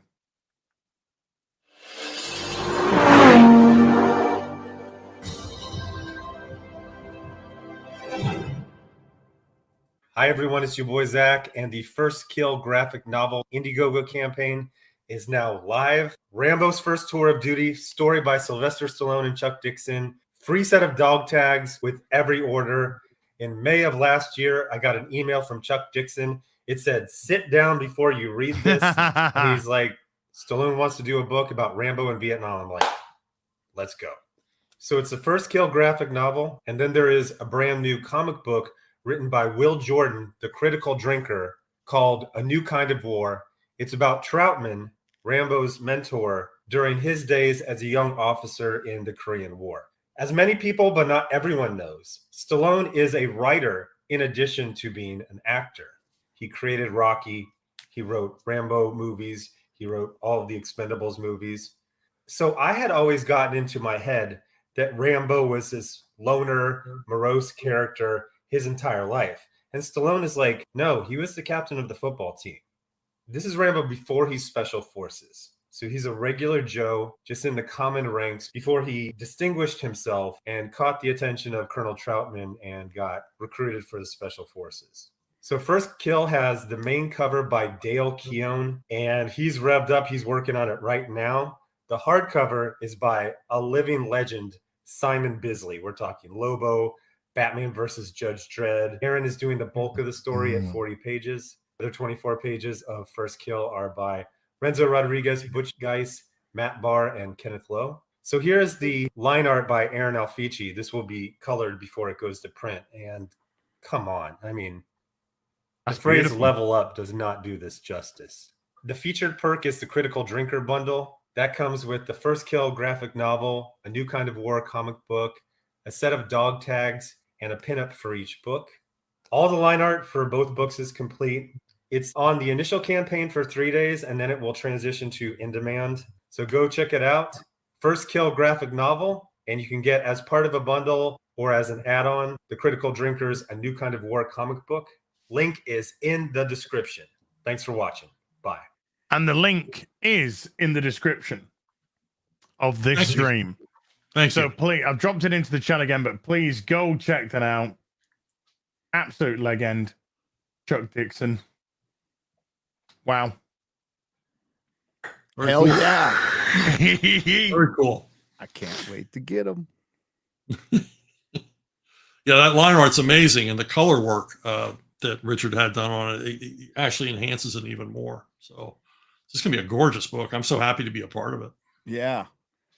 Such a good, and working with that woke guy Stallone. Such a such an SJW. Yeah. You must have had to bite your lips so much. Did he ask what your preferred pronouns were? Yeah. Before you started? Hi, it's Chuck. It's Sly. They them. Oh, don't do that. Oh, Stop. please. The Ass. what? What? your Stallone impression is terrible. What are you trying to say? Hey yo. Oh God, stop, please. Oh man. Tell you what, I won't try any British. I won't try any Cockney or London always accent. do. Yeah, it's terrible. It's awful. I don't like go. I know it is. Yeah. No, wait, you told me it was good. Liar. You Asian. How was that? No. Everyone's a fucking critic nowadays. Yep. Oh man. Let's read some supery duperies. Let's do it. Wait, hold on. Hidden. Bloody hell. J Mac gifted 50 memberships to the stream. Wow. And J Mac also super chatted $200 on top of that. Whoa. And he said, I played Tim Drake Robin at Six Flags back in 2008. Now you got to go and he needs to suck some dick, I'm afraid, Jay. I hope that's okay. The amount of comic lore I had to know was truly astonishing, because at any time a fan could be at the park and just grill you. But it was awesome to see the passion manifest in real time. I couldn't imagine being a comic fan in current year. Oh, well, there aren't many left. there are. Yeah, there aren't. Yeah. There really aren't. Real quick, there's audio of this Mauler of Vin Diesel saying this. I saw some people in chat saying, "Please play the clip in relation to the." Oh, Vin Diesel no. thing, There so- is here. I got it. I mean, if you guys want to do it, We'll get right back to those. I soups. got it. We have to. Sorry, it's GameSpot universe. I apologize in advance. Look, in all fairness, whenever I think Vin Diesel, I think Tolkien. I'll be perfectly honest. By the way, I was told about it, and I said it's not real. It's not a real quote. And then I checked, and I was like, "Oh fuck, it's real." Well, I did see on Twitter a few days ago, Vin Diesel compares himself to Tolkien. I was just like, I'm not even going to click it. No, yeah. Oh no, he's got some substance problems. People, leave him. It's the brain. It's not working. Oh wait, it's this guy. Oh, Hang it's on. that guy with the stupid voice. I just started this. So how long have you been reading? You obviously started this. You were a little younger. Yeah. Does it get a little harder as you go on? Like, does the back hurt? The knees? Oh, my back! Oh, someone give me a Tylenol. No. Does it? You know what gets harder? The work off screen, the thinking, the expanding. There's a reason why Tolkien stopped writing after a while. Token?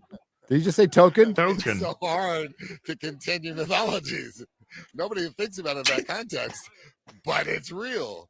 Continue the Fast and Furious it's not mythology. the easiest thing in the world to. You drive cars. What the hell? Lord of the Rings collection. Well said. From your mouth to God's ears. It's so true. I should have stopped after the Hobbit. You obviously started. I never realized it before, but Vin Diesel sounds exactly like Phil Silvers. He does. Like Sergeant Bilko. He Yeah, does. Sergeant Bilko, yeah. Apart from I really loved Phil Silvers and Sergeant Bilko. It's awesome. Tolkien didn't stop writing for I need one. Tolkien's live reaction to that. Yeah, he pretty much shut up, you idiot. That's his quote. Yeah, he's spinning right now. He wrote almost up until he died. Just never finished his secondary world that he wanted to do. But maybe he's mixing himself up with George R. R. Martin. I don't know.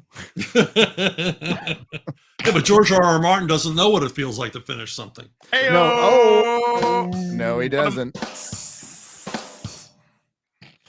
Wins a winner. That feeling when you're done with something is awesome, but yeah, Vin Diesel's not feeling that same feeling.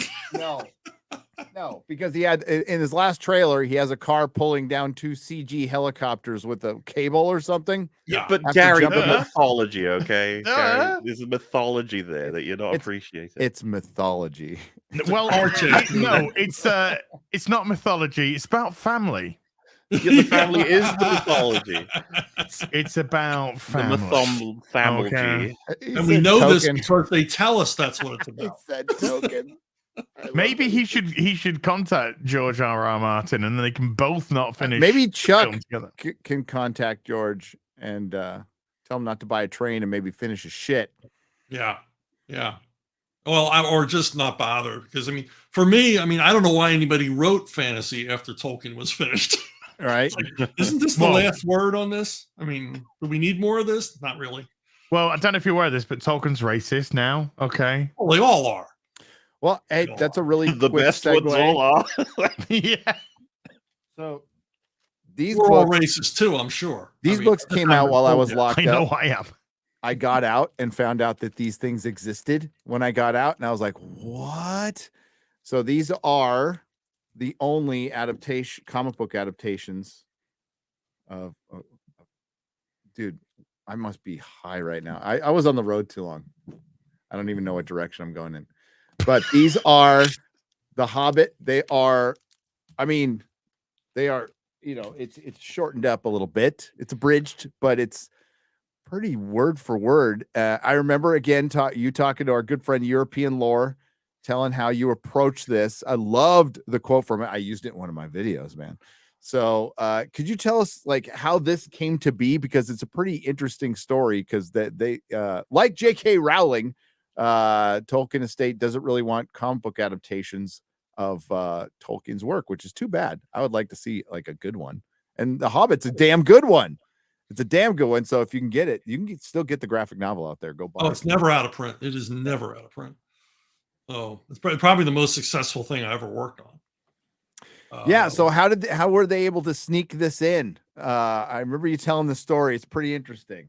Well, Dean Mulaney, the owner, publisher at Eclipse Comics, he had a guy who would do nothing but go to the Library of Congress and try to find things that were public domain that we could do in comic form. And the guy came across an uncopyrighted first draft manuscript of The Hobbit, which was significantly different than the finished work. But Dean said, hey, we're going to do a comic book version based on this uncopyrighted material. And so they sent me a Xerox copy of it and said, get to work. And he says, but I'm going to try to get us to do an authorized one. And that's what he did. He contacted the Tolkien estate, said, we're doing this comic. There's nothing you can do to stop us. We've got you over the barrel. You can either let us do an authorized version or not see any money from this. And it's going to make a fortune. And the Tolkien estate relented. And I got a call from Dean, and he said, stop working on those Xeroxes, throw them away, and get out your old paperback and start working from that. And so I threw away like the first 15 pages I'd written and got to work on the authorized version. And it's enormously successful. It's never out of print, and it's been an international bestseller and a royalty payer for years. And thanks to Dean, who gave me a contract that stated that no matter who published it, they owed me royalties. Yeah, in awesome, perpetuity. Yeah. So if he says if Eclipse Comics, disappeared tomorrow in the contract, no matter who picks it up and does it, has to pay me. Nice. So it took a lawyer, but the Tolkien estate finally had to pony up. So, and it's brilliant. So if you haven't gotten it yet, find it somewhere. I love it. I have a couple first prints. I got some CGC first prints going there. And I couldn't believe it when it came out. I remember when The Lord of the Rings came out, they reprinted it back then, and it was just everywhere. It was in the Borders, Barnes and Noble, every freaking bookstore. So you must have made bank. Good for you. And and now that the Rings of Power sucks so much, you can see a proper adaptation. I always get that wrong because I'm dumb. I got kicked out of 3 high schools, but you can read that, and that will be all you need if you want something other than the actual books, which you should read too. You should read them too. Yeah, because I had to leave Bjorn out. I had no room for him. He's my favorite Tolkien character. I had to leave him out.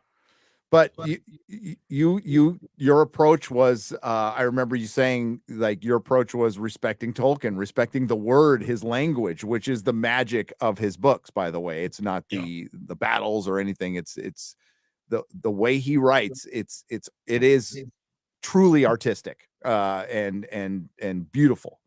Yeah, I mean, there's very rare instances where I had to write new text simply because it's comics. It's a different medium. Yep.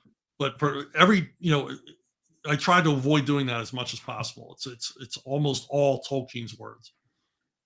Well, if you like something that respects the Tolkien lore and always goes back to the books, you should check out Rings of Power, Gary. Oh, I knew it. I knew what he was saying. Somebody stop this man. Hey, Jennifer Salke, who usurped that intellectual property from Sharon Taliegido at Amazon and Roy Price, said that she is not worried that Warner Brothers is directly competing with her now. She said it's no problem. There's plenty of passion to go around. As a matter of fact, I got to read one. I put up a tweet about this, and I just said, translation, those sons of bitches, but somebody had the best response. So it's Amazon Studios boss Jennifer Salke, unfazed by Warner Brothers' new Lord of the Rings movies. We have enough fan love to sustain. And the great U.S. treasure hunt responds, related. She's a treasure hunt, all right. Related, Amazon CEO Jeff Bezos announces that beginning immediately, Jennifer Salke and other Rings of Power staff will be paid in fan love instead of U.S. dollars. Yes, so good. That's beautiful. I mean, Rings of Power. That's like the high tide of woke. It's like the Gettysburg of woke. I mean, it's all over after that because the global reaction was so visceral to that piece of nonsense. There was no characters. It was such a bland mess. It was tough to watch, but we had to do it for our jobs. Oh, it was really tough to watch. Oh God, God love me you. about it. I couldn't look at it. It just looked cheap. It's something I end up saying about some of these projects where I'm just like, God, it would suck to be like a paid fan of this where you have to defend it and you have to use the content. It's like, what can they've given you nothing. You can't, like, get any of us to defend our favorite works. We'll be sitting here for hours on end talking about everything it means and stuff. But what do you draw out of Rings of Power? It's difficult. Well, what you do is you take that trip out to the UK. Not everybody did this. A couple people came back and said, sucked. But most of them said, oh, it's great. And then when the time was over, then they revised their reviews and put up, I won't say who, but a couple of them revised their reviews and said, an honest review of the Rings of Power later. It's like, oh, so your other one wasn't. We knew that. Yeah. My credibility. Yes, my credibility. Well, yeah. Well, yeah, Gary, didn't we cover articles that said like, oh, this is slaughtering House of the Dragon? It's like, it is? Like, yeah. Yes. The Guardian. Everyone else know? The Rings of Power makes House of the Dragon look amateurish or something? Yeah, something like that. Yeah. And the very same Guardian came back months later and said, can we now admit that now that it's over, now that it's over. So they essentially went, now that we're not getting paid or under contract or something.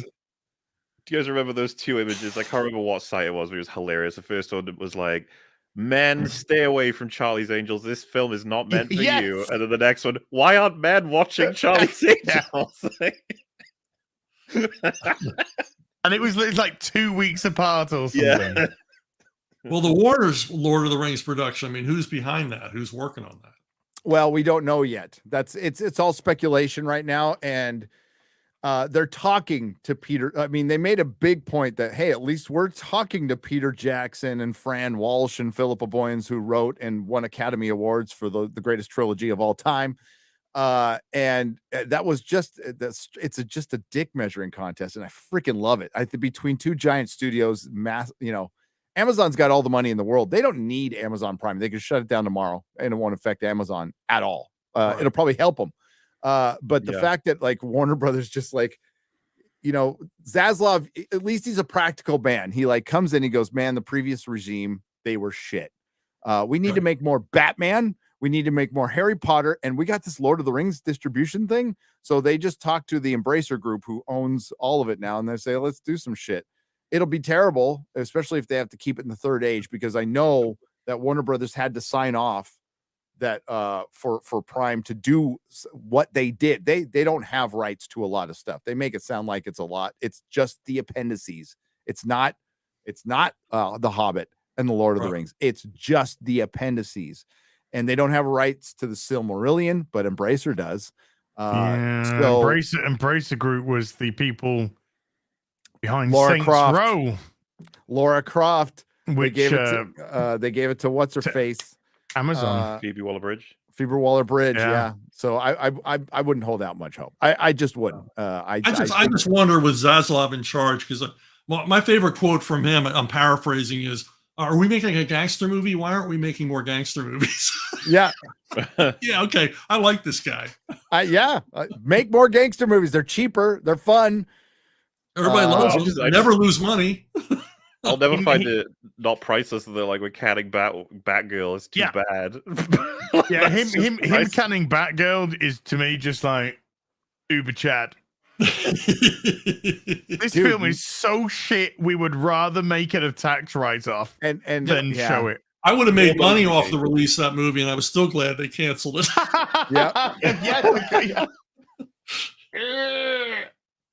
What could have possibly gone wrong with that the film? sad fact is that movie, because it had Keaton in it, probably would have done better. It would have sucked. It would have completely sucked. Don't get me wrong, but it would have done better than Shazam, Aquaman, and Black Adam. It would have done better. But it than was all only three of those going on movies. HBO Max. It wasn't even going. No, they to were going to do cinema. it. They were talking about putting it in the cinemas, and that's why they required more time and more money. And that's when he said, "Nope, bye." I was going to ask you guys, mentioning Shazam. Did you see what David F. Sandberg said recently about the film? No. It's shit. Well, so first of all, I was going to ask if you guys, what do you guys think its chances are at the box office? What are we looking Terrible. at? Not I think good. it's going to absolutely tank hard, massively.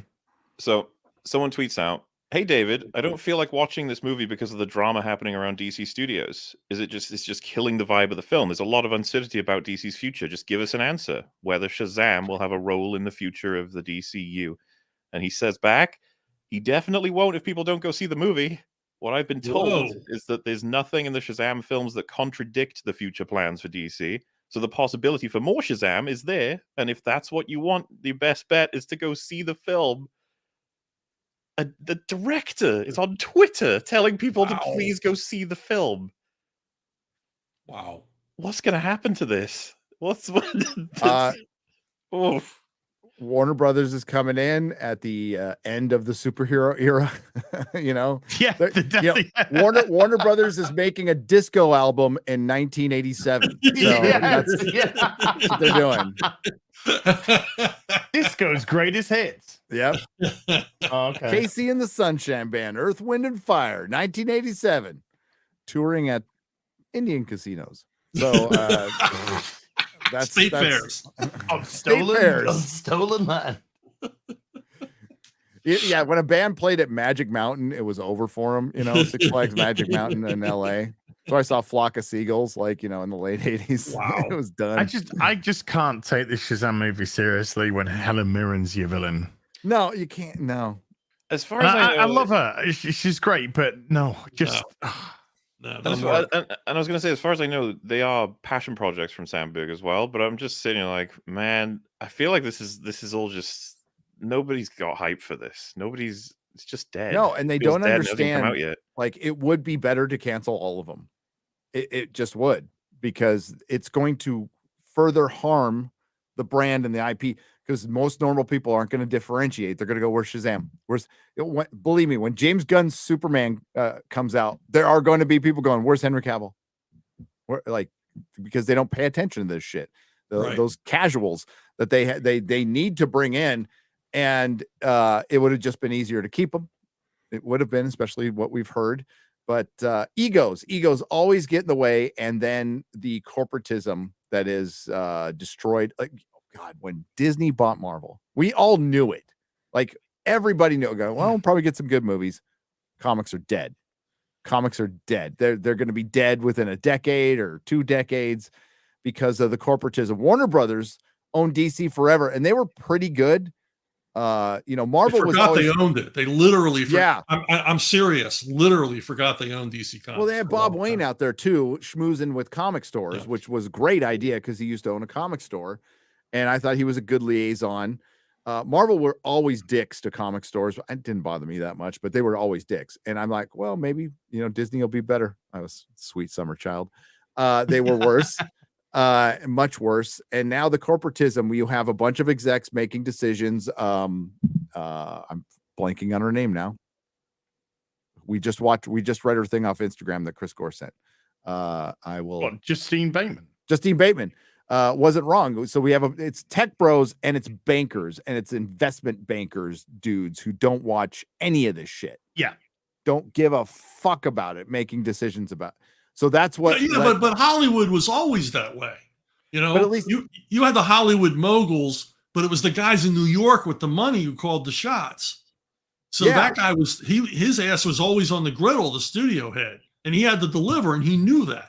And now nobody seems to know how to deliver.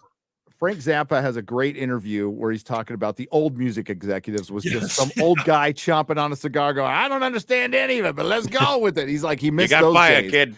Yeah. That's what we then missed. he said they hired a hippie to tell them what kids like, and that's when it went off the rails. Yep. Chuck, did you see the DC slate that was announced by James Gunn? Yeah, it's confusing. I mean, why? Why these characters? I don't even understand the choice of James Gunn, because this guy's only real success has been Guardians of the Galaxy. His other movies are like so performance-wise. Why would you hand over everything to one guy? And that's the problem I have. They've got a Rolodex with like 6 names in it. And it's like, well, if they didn't get him, they would have gotten J.J. Abrams. So they didn't get him, they would have gotten Kathleen Kennedy. If they didn't get him, they would have gotten this guy. And it's like, there are other people out there. Why don't you find other talent? Well, surely that's something to do with poaching him from Marvel, right? Because he was going to be the architect for phases 4, 5, 6, and so on, as far as I know. He was going to be the cosmic guy. I know that was going to be a thing. But when he got booted by them temporarily, do you think he had a big meeting with DC and they were like, listen, look, we got future plans, buddy. And it seems like you're Marvel's darling and you just got fired. So we'll scoop you right up. So they got some high fives at a production meeting, and that's all they cared about. They're not thinking about, does this guy really have the magic touch? Well, thank God he's got Tom King there to keep it. Well, let's go to Disney. Bringing back Bob Iger was stupid. They should have taken time and found somebody who could move, fix Disney's problems, move him in the future, get him out of this political nonsense. But they did the choice that would make temporarily investors happy. The safe move. It's a fucking terrible move bringing this guy back. He was a fucking idiot. He's every bit as woke as the guy he replaced. Yep. If not more. Yeah. And absolutely the architect of all these failures, the guy that replaced him had to deal with all his shit. And like, I'm not excusing Bob Chapek. He was weak. He was a pussy. He bent the knee. He lost his job for it. And I didn't see anything less woke from Disney during his reign. And now you bring the same guy back and it didn't even work with the investors. They weren't that impressed. So, Trump said it best. Hollywood is filled with a bunch of dumb motherfuckers with a lot of money.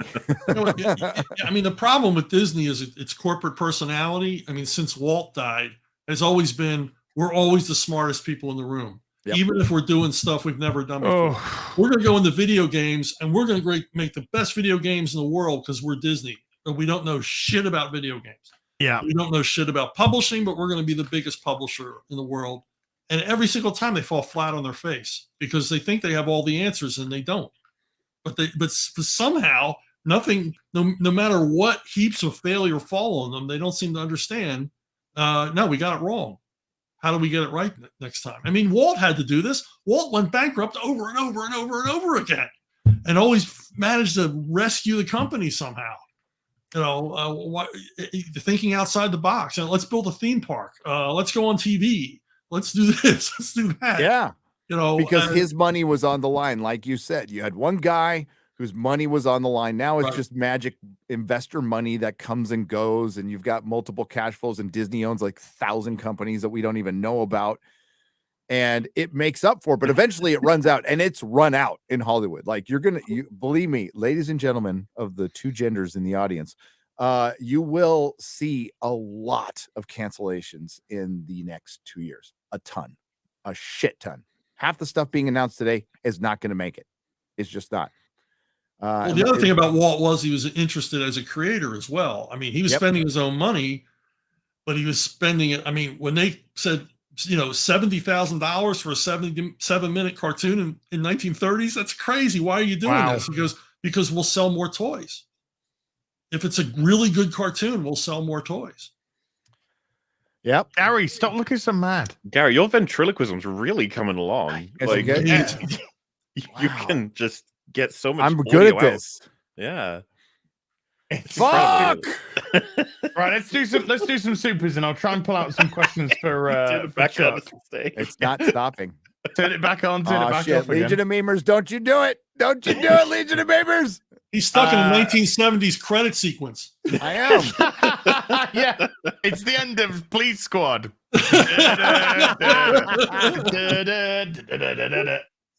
And everyone else is running around.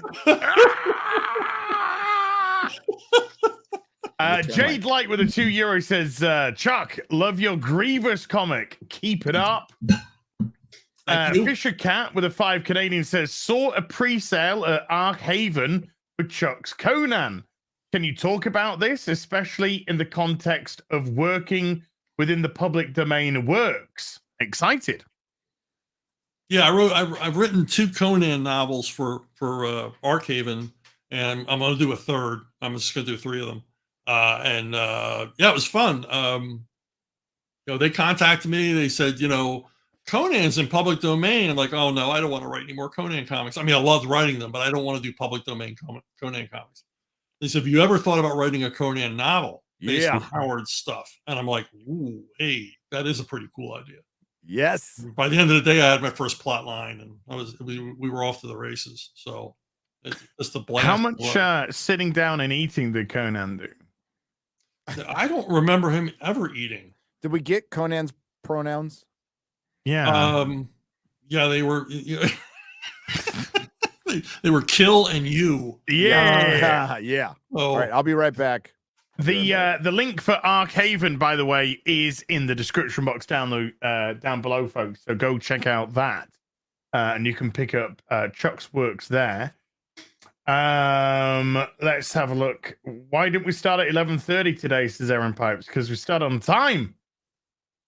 JS Pena with the $5 says, Gary, as Mr. Dixon, if Ultron encountered the Cybermen, would he form an alliance with them, or would he control them for his own benefit?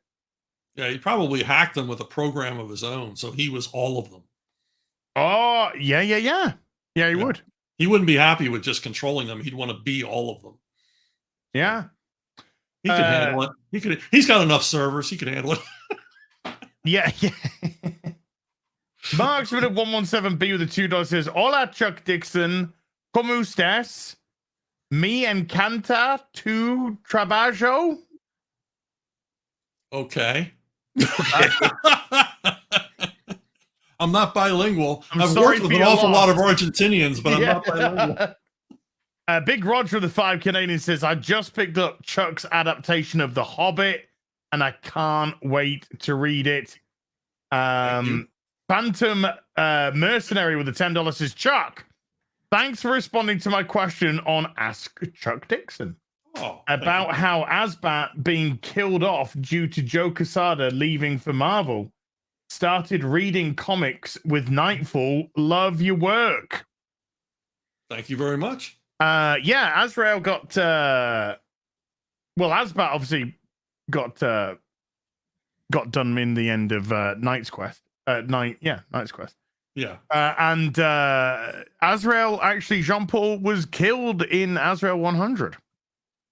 Right. Yeah. Well, that was the plan from the beginning. Yeah. The Azrael comic was Denny O'Neil's retirement plan that DC guaranteed him no matter how low the sales dipped, they would keep publishing it until issue 100. Oh, really? So after he retired as an editor, he just concentrated on working on that. And it was kind of his exit strategy. So that was the plan from the beginning.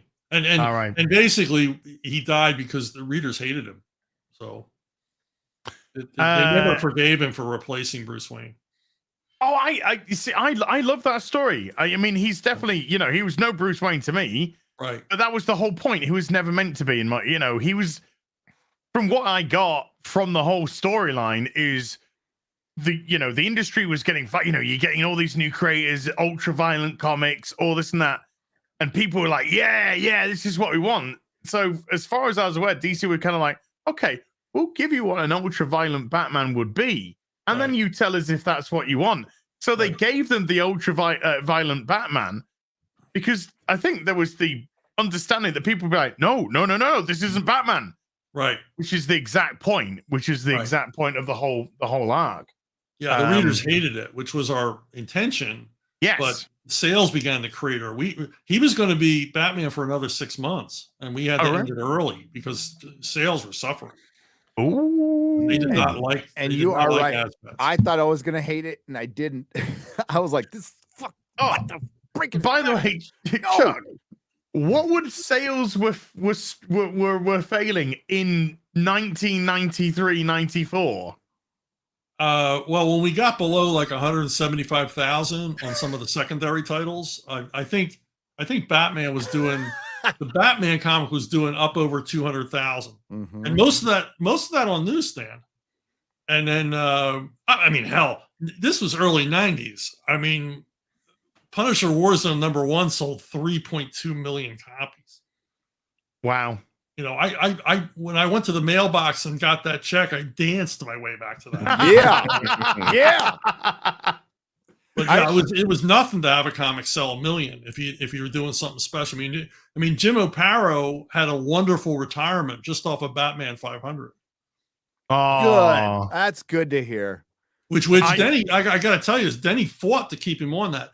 DC wanted to replace him on 500 with the new art team. No, and Denny said, "There's no way. There's no way I'm letting you do that." What, with Mike Manley? It won't sell one less copy if Jim's doing it. The readers love Jim. Yeah, and he was right. I think it was 1.5 million copies.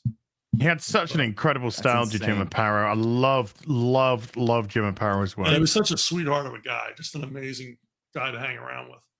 To make you feel better, when they reprinted Nightfall in those, they were color, but they were the thicker. It was in the mid 2000s. Those things sold out all the time because they were priced right. Right. They were on like a little cheaper paper, like whole kind of paper, but the big thick books, and you can get the whole thing.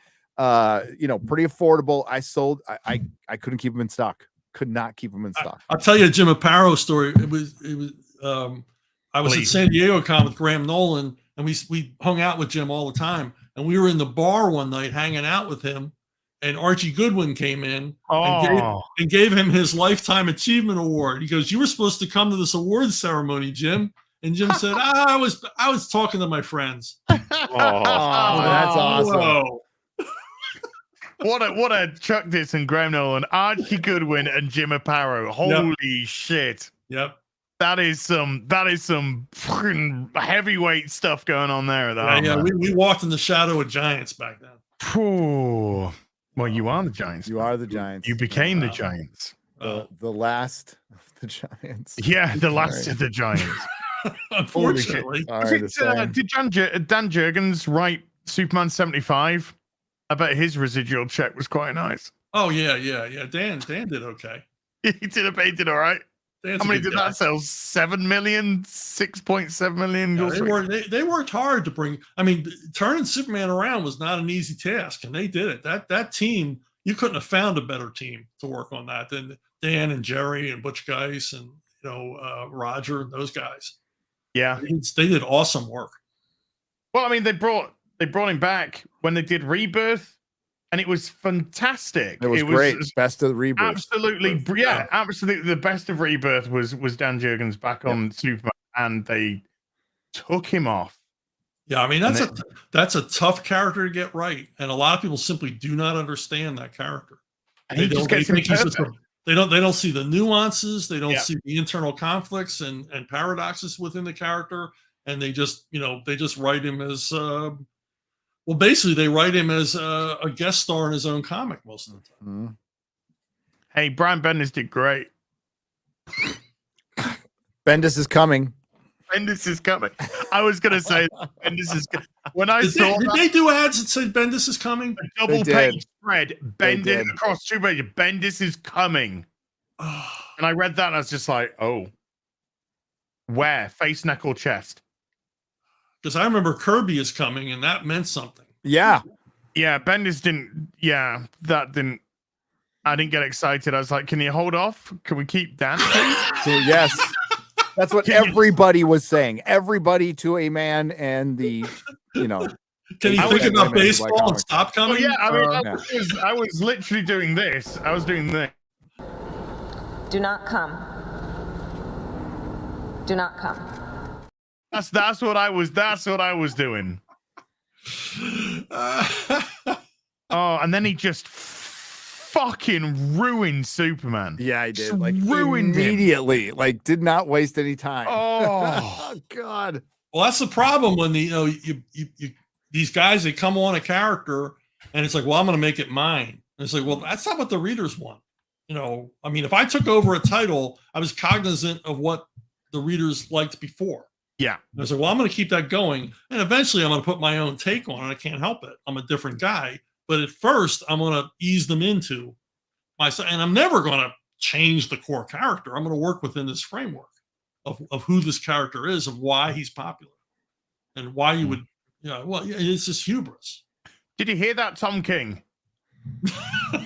Did you hear that, you fucking bellend? He was in the CIA. That's the reality. I don't know if you knew that or not. Yeah. Every office needs a cleaner, Chuck. Every office needs a cleaner. Proof the CIA needs to be disbanded immediately. Yeah. He's literally the poster boy for the disillusionment of the fucking CIA, man. I used to work for the Federal Reserve. I was a janitor. Yeah, you're not a shit writer, though, that thinks they're good. I also don't tell everybody I worked at the Federal Reserve. You also didn't attack Jim Lee's best mate and get absolutely fucking bollocked. You also didn't put out a manifest saying, I'm not going to rape my fucking employees. Chuck, did you ever have to sign anything with Danny O'Neill or Jim Aparo that you wouldn't rape any of your coworkers? No.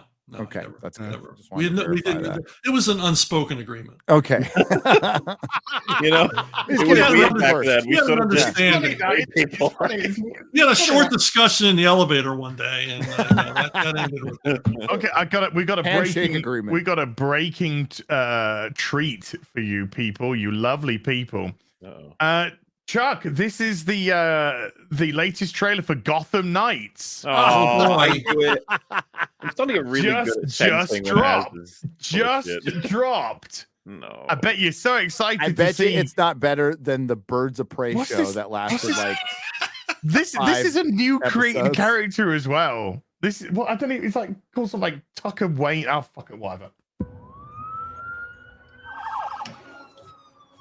Harvey. Yeah, Batman's dead and Harvey Dent isn't even Two-Face. Never mind. It's your father. Bruce was dead. And he's got his suit. Wait, stop. He's got a business suit on and his mask. Mask. I'm theorizing that somebody put the mask on his dead body, but they're it's like the CW, so you they never won't know. know it's Batman, so he's gonna have his Batman mask on. They can tell that Bruce Wayne's Batman because we put a mask on him. Don't you understand? Now you understand who he is? Oh my god. Didn't you read the Wikipedia? Oh my god, it's in 2 weeks. GCPD apprehended the killers. Yeah. They were paid for the murder.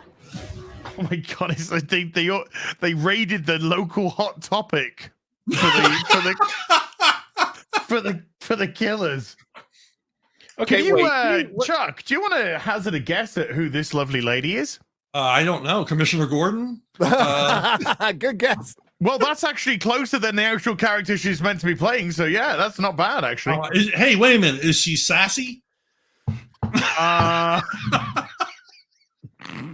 She's something, all right. I would write her as sassy. This is Carrie Kelly from the Dark Knight Returns. Okay. This is you can tell with the white skin and the red hair. Yeah. Okay.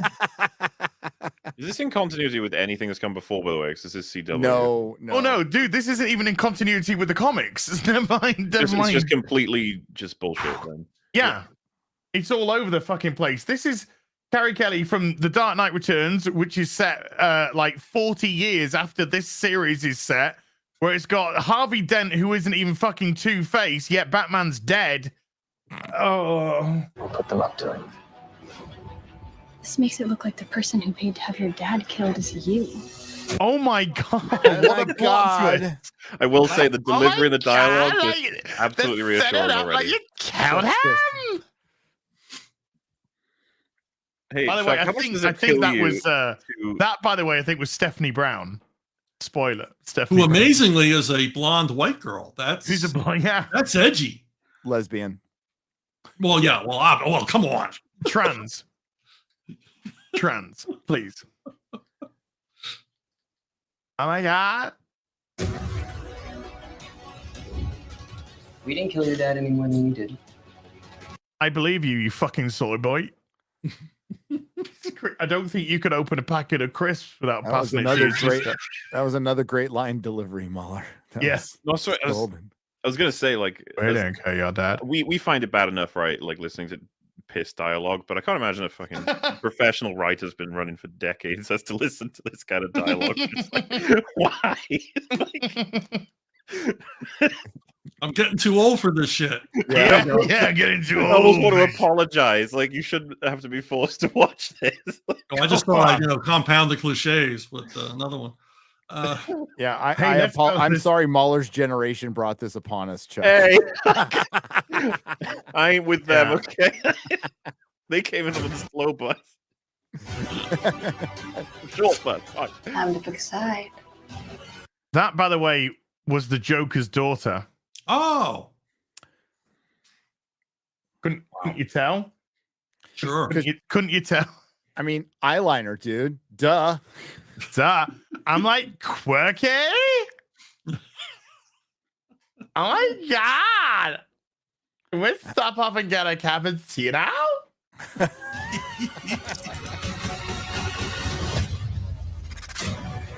So, what's the plan?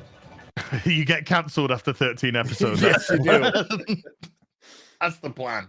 Well, it's 13 monthly paychecks for me anyway, because spoilers in it. Yeah. Well, unfortunately, it's not going to be a steady stream, Chuck. I feel. We're gonna find who really killed my dad. Oh no!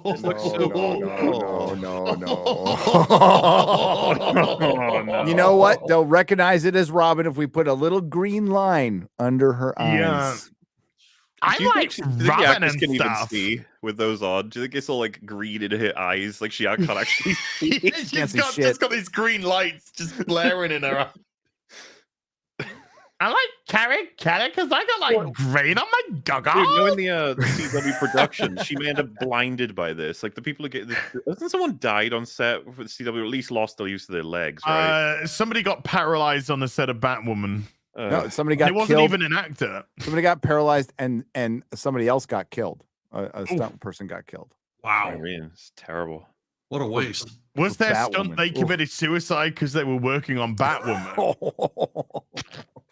You know, like somebody died making Ben-Hur, but you're like, well, hell, it's Ben-Hur. It's Ben-Hur. Ben-Hur, yeah. That guy's looking down at heaven like, you know what? Sharky's We did Machine. something Somebody great. died making Sharky's Machine. That was still good too. I like that movie. Yeah. Jeez. Bruce did not. Whoa, hold on. What was that? No. Wait, what is that? Don't know. Oh no! Is that meant to be Talon? Yeah, maybe. I can't really tell because it's shot like shit. Yeah, it's shot like shit and dark as fuck because it's probably a hot topic outfit he's actually wearing. Oh no. Bruce did not want you to follow down the same path. People will die if I don't. Well, here's hoping.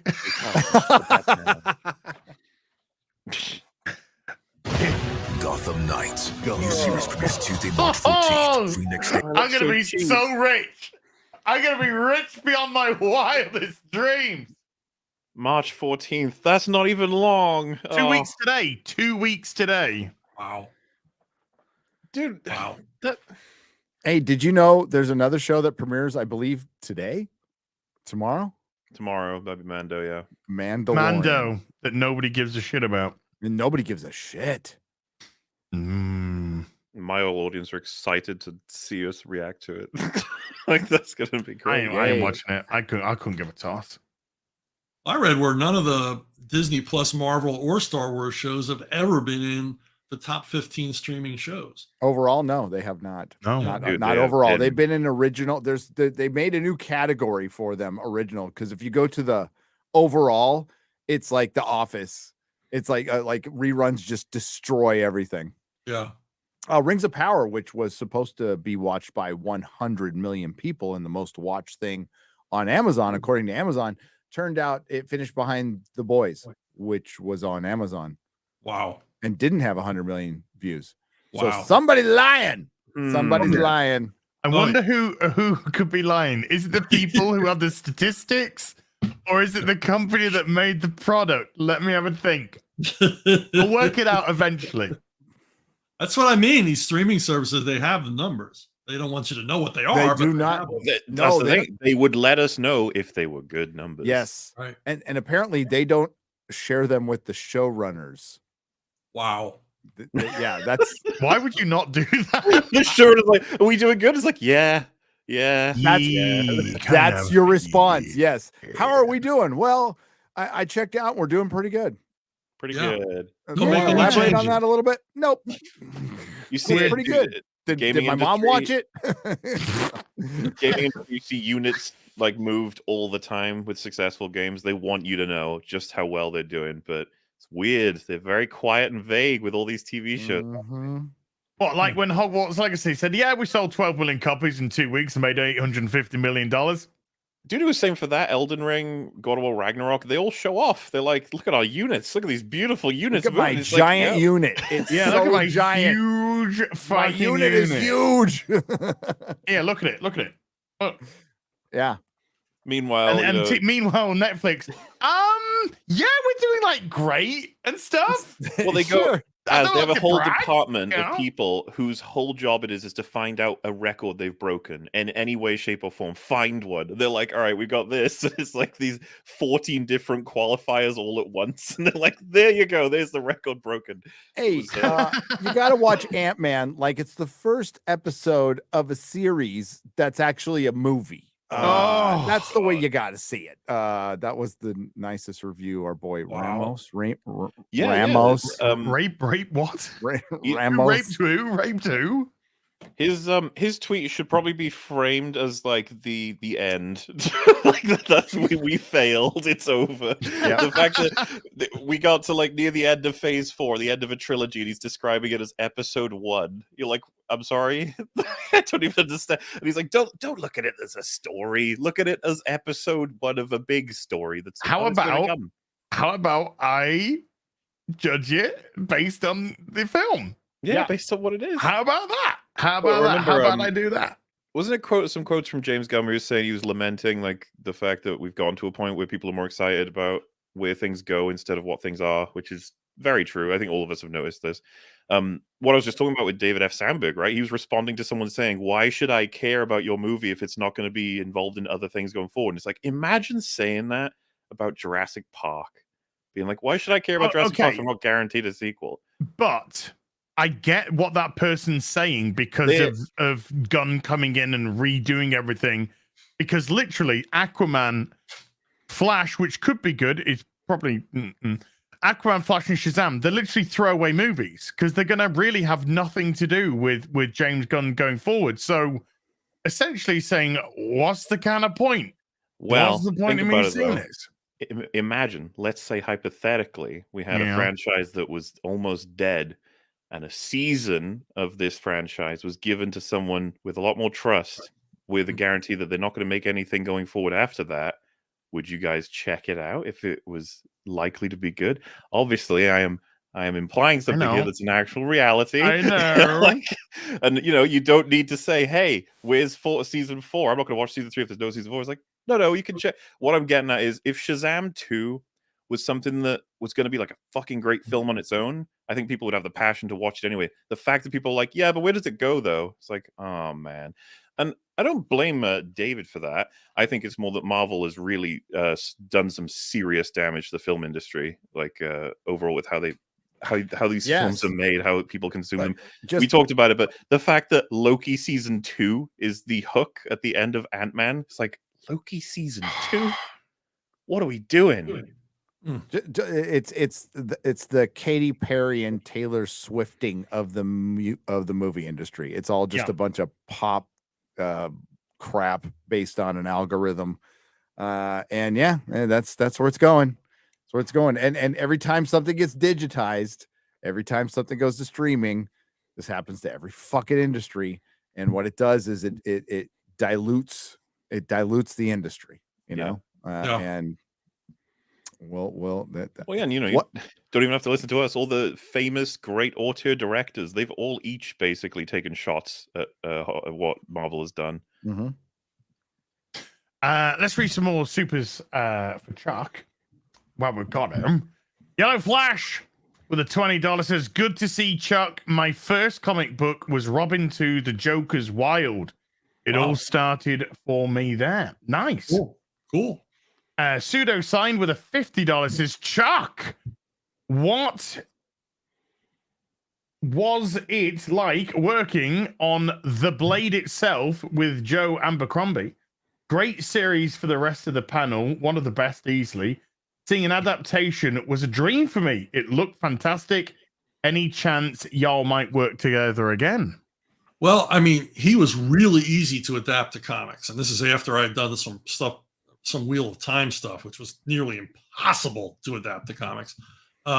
Joe's stuff really worked, but what happened was, I think I wrote 2 issues of that, and I didn't realize it, but I was teaching Joe how to write comics, so he just did the rest of it himself, which is fine with me. But yeah, I don't think I'll be working with him anymore because now he knows how to do it. Sean Ferris with a 1776 says, "Hail panel and chat. Chuck, what was your opinion on Bane in the Secret Six comic? Same question for the rest of the panel. I thought it was a good series, but what do I know? Joe Frankenstein, let's go. That releases tomorrow." Yeah, Bane. The thing about Bane was in the 3 iterations that happened after I left, each of the writers called and talked to me and asked questions, which I never had happen before. Gail and Scott Beatty and Tony Bedard all spent quite a bit of time with me on the phone, asking me questions, because you read the comics, but there's a lot in the writer's head that went unwritten, things that I understood about the character they didn't. So I gotta say, they did a good job. They were at least diligent enough to talk to me about. Did Tom King talk to you? No, that's because he's shit. He was crying. He was crying. Too busy crying. Yeah. He's too busy asking for his mummy. Where's my mummy? Why does my dad hate me? Why did my dad never come back with that pack of smokes? Yeah. This may be my only chance to ask. I just realized I should. Chuck, what did you think of Bane's portrayal in the famous Schumacher's Batman and Robin? How much was your residual check for that? Yes. The money was good. They made a lot of action figures, which was cool. So I never saw the movie all the way through. I mean, it came out. Look at you. It came out during it came out when Graham and I were at San Diego at the same time. No, it was earlier than that. Anyway, and we went 2 nights in a row to go see it at the multiplex near the convention center. And both times, just before we went to buy our tickets, we said, "No, we can't do it. We saw something else." Was it because you'd already seen it, images, or the images were fine? It just it wasn't the images of Bane that bothered me. It was the images of Mr. Freeze and Poison Ivy that were like, "Oh god, this looks like a stinker, a total stinker." And the clips we saw of Clooney, it's like, nah, this isn't going to be good. "Hey, Freeze, I'm Batman." Yeah, his whole gimmick was to tilt his head. That was his contribution to the characters. Tilt his head. So. Yeah, What killed the dinosaurs? The Ice Age. It wasn't as fucking meat. Anyway, yeah, this is my Bane, Chuck. There's my Bane. Oh yeah. That's in my bedroom right now. I got to pick that one up. I have all the other ones. I don't have that one yet. You need because this comes either with the Tom King portrait. Fuck that. Right. I am super distracted. Or you can get by it something. with this one, and this is the I'm one not seeing I'm. Bane right now. Yeah. Huh? I'm not seeing Bane right now. I'm totally distracted. I mean, you know. Yeah. Bane knows he's like, oh, Bane smash. You know what I mean? And no, they don't send us one. So. Yeah. If you look behind me on the shelf, you can see my shelves of Bane. All the action. I see the Oh Bane yeah. So model. I was checking that They're out all earlier. Bane. So. I was checking that out. Fuck Tom King. Sorry, I got Tourette's. Chuck, I got Tourette's. I'm sorry. He just popped out. He just. No, I popped think out. you meant to say "fuck Tom King." That's what I think. Oh, I meant to say completely fuck Tom King. Yeah, absolutely tool. Matthew Hammond with a $10 says, "What take would Chuck Dixon take with Dilbert now that Scott Adams killed his distribution in newspapers?" I missed that completely. What? I'm reading it verbatim. What take would Chuck Dixon take with Dilbert now that Scott Adams killed his distribution in newspapers? So, does he have no distribution, or does he have a greatly reduced distribution? From my tertiary knowledge, there's a clip from one of his streams, I guess, where he says something really bad. There may be context that makes it better, but it sounds terrible. And he got the big cancellation, and it's cost him all distribution, as far as I know. Like, so he's not in any newspapers at all. As far as I know, a friend of mine was telling me he's like newspapers just dropping him left, right, and center. Yeah, the newspapers have dropped him. His managers dropped him. Everyone's dropped him. He's now a pariah. What was the nature of what he said without telling us? I think he was responding to a poll where the poll was a bunch of black people being asked if something about white people. All I got the really small thing. So, like I said, I assume I've got zero context on why he said. Did his 19-year-old girlfriend drop him? Probably not. Okay. Probably not. Not that paycheck. No, not that paycheck. No, Kind sir. of a joke. No, I'm sir. sorry. He just has a young. I don't know. She's 19. No idea. He's gonna have to find some alternate distribution, I guess. I don't know. Yep, he's gonna have to go to crowdfunding. Crowdfunding. I'm sure he could make it work. Enoch Vermont with a $20 says, "I maintain that the era of Denny O'Neil editing the trifecta, Perfecta, Chuck Dixon, Alan Grant, Doug Moach is Batman's best era. Mr. Dixon, you're up there with Stan Lee and Frank Miller as one of my favorite comic writers." Cool. Well, I mean, when Denny retired, that was the end of an era. That's when comics changed entirely. He was like the last holdout working for quite. I'd include Mike Carlin as well, but I think Mike Carlin got outvoted a lot of times by the largely indifferent editors that began to replace the other editors who left. So, I think just not editing's pretty interested in much- quality anymore. No, editing is dead now. No, I mean, Denny was so serious about funny books. Yeah. I mean, you had Yes. to do, he just rode you hard, not in a bad way, but he just wanted you to be true to the character. Sure. Once you proved yourself, he left you alone. It was hands off. Unless you screwed up, he didn't step in. No, I mean, I think you're completely wrong about editing. What about Arpel O'Neil? Arpel O'Neil. A comic got out. It was supposed to be April O'Neil, and it says Arpel on the cover. On the cover? On the cover. Arpel O'Neil. They used to pulp comics when something like that happened. I think they should pulp Heather Antos, to be honest with you. Yeah. Oh no, Arpel that sounds... O'Neil. Dude, those will Arpel become O'Neil. super valuable in the future, right? I imagine. Remember not, when not like these comics? No, Well, that's true. remember when if it's a double cover of Mr. Freeze, maybe on You're thinking of comics people want. Like Warren Ellis, yeah, exactly. Warren Ellis did a Carnage book where like Carnage is dreaming of eating babies. They pulled that off the shelf. They accidentally showed Elektra's vag, which was very she went to Brazil. Well, the artist tried to get it by and they didn't, so they pulled copies of that. Then Batman's dick, of course. Batman's dick. And the Elseworlds annual. They pulped because they put baby Superman in a microwave. Yes. What? Yeah. I want that comic now. Well, they eventually reprinted it. So, does anyone have this? I had a few copies. I might still have one hanging around. They went for so much money. I've sold most of the ones I had. A decent amount of money to have that. Gary and I both own a copy of Batman's dick. Oh yeah, I showed it on a stream. I was, this was a long time ago when nobody was watching. So I'm like, hey, look at Batman's dick. Oh, I probably shouldn't show that in the stream, should I? I probably should. I can't believe. Oh, no, I'm not going to go into Batman's dick. Let's leave that. There's a quote for you. Cole Hauser with a 20 Canadian says, Chuck, you're indeed a legend. Thanks for being here. You brought back memories for me, as that's how I knew how Transformers and G.I. Joe, that action-packed commercial, and ended with find out in Marvel Comics. That's what I was saying earlier. Yeah.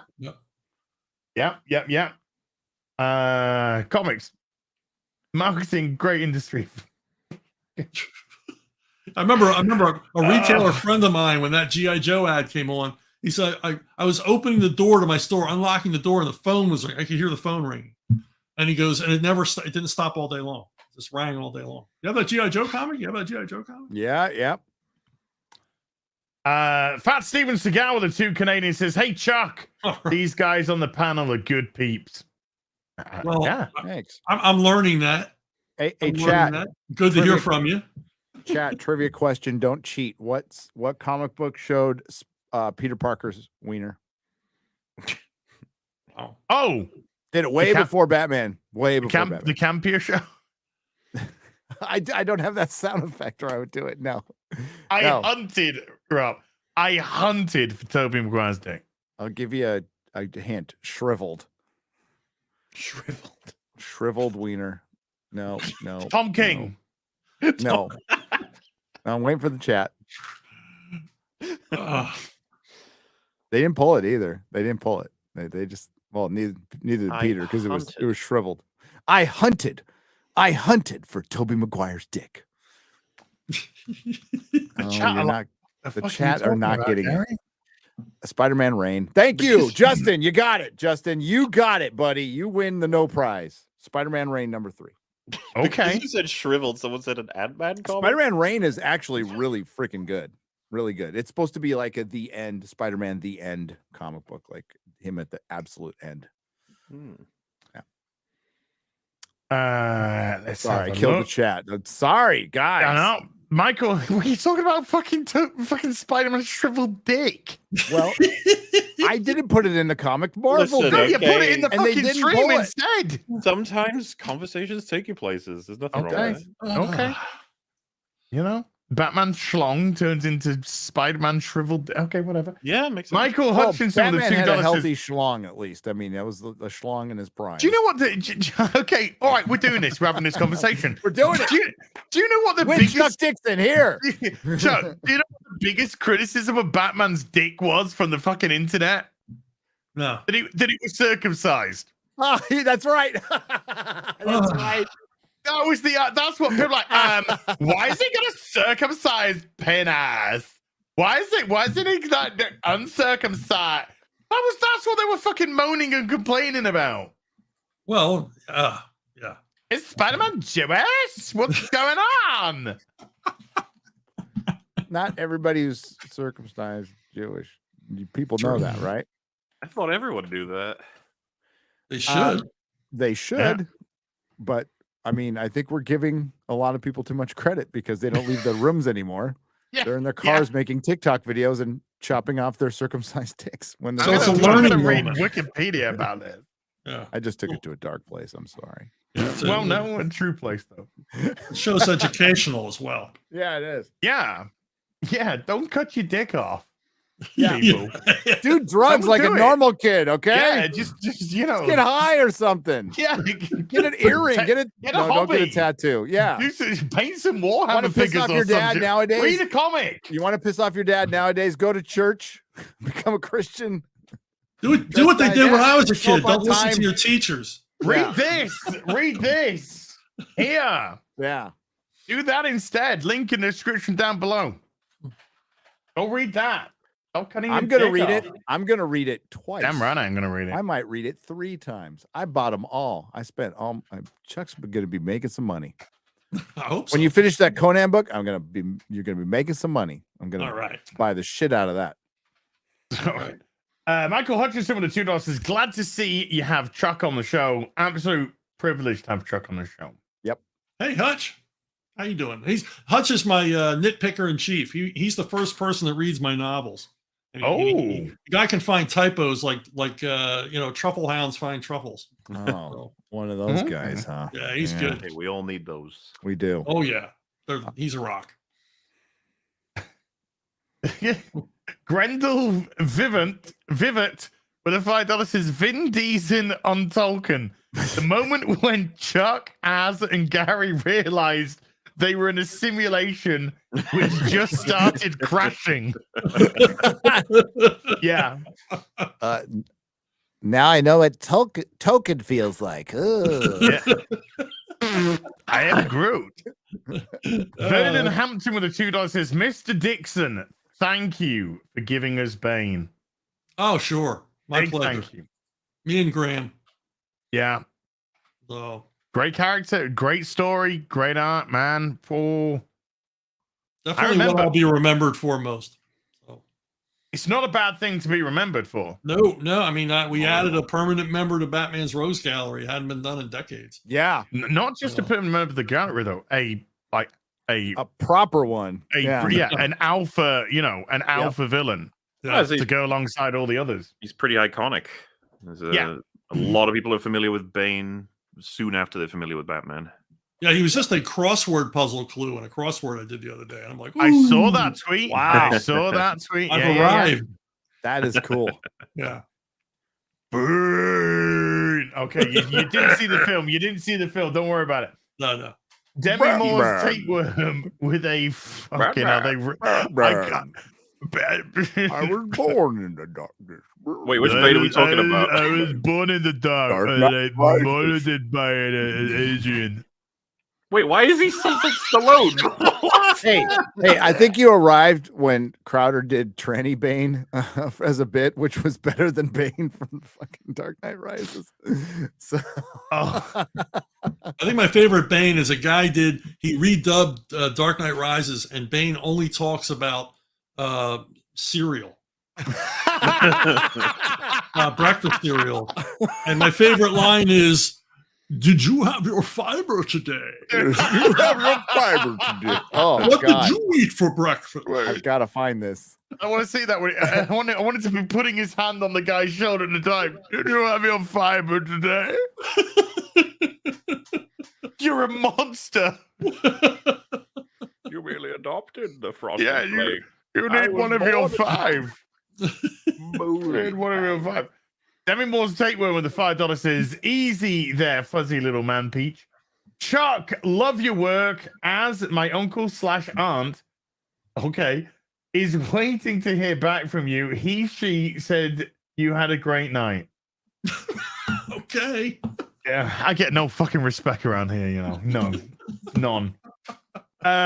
Dragonborn 35 Darren with a £10 says, this is really special for me.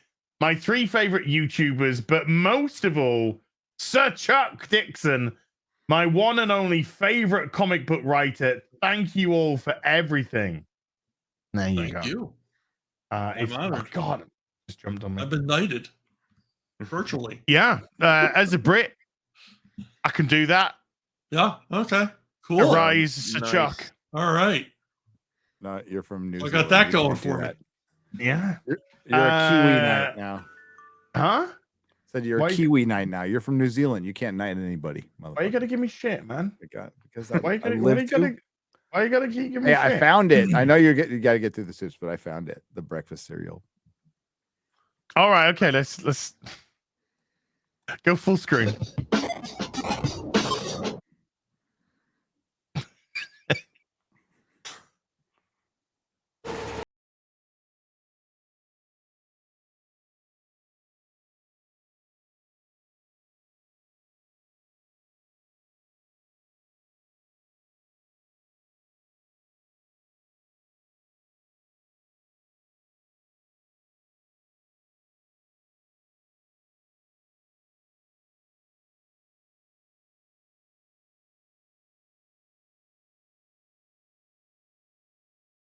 Oh,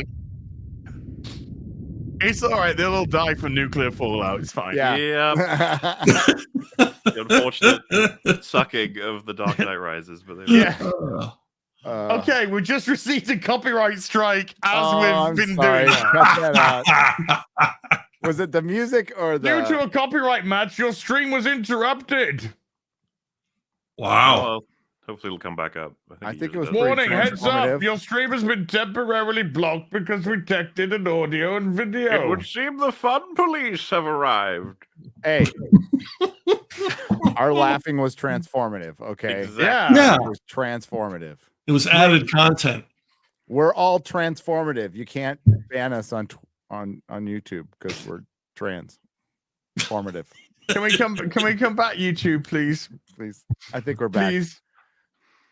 Oh, now we got the F in the chat. F's in the chat. F's Come in on, the YouTube, chat. let us back in. Come on. Let us back.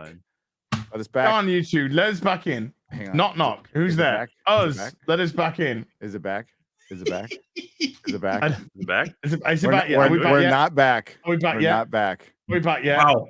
I'm gonna go. Actually, no. Stream unavailable. Stream suspended for policy violation. We are just talking to each other now. That That crazy. sucks. Can we come back? They usually let it back in a minute, but Yeah. I'll tell people to hang in there. Hang in there, champ. Hang in there. It's my fault. I'm sorry, Adam. We broke the internet. Broke the internet. Yeah. Broke the stream anyway. Come Broke on. the stream. On YouTube. Come on. Don't be like that. I'm just gonna Don't be tell like that. people you are missing the best stream ever. Yeah. Yeah. Hey, it's back up. Rolly says. Is it? Are we? It is. Yeah, we're back. People of Earth. We're back. Okay, YouTube. Okay. We made Look, it.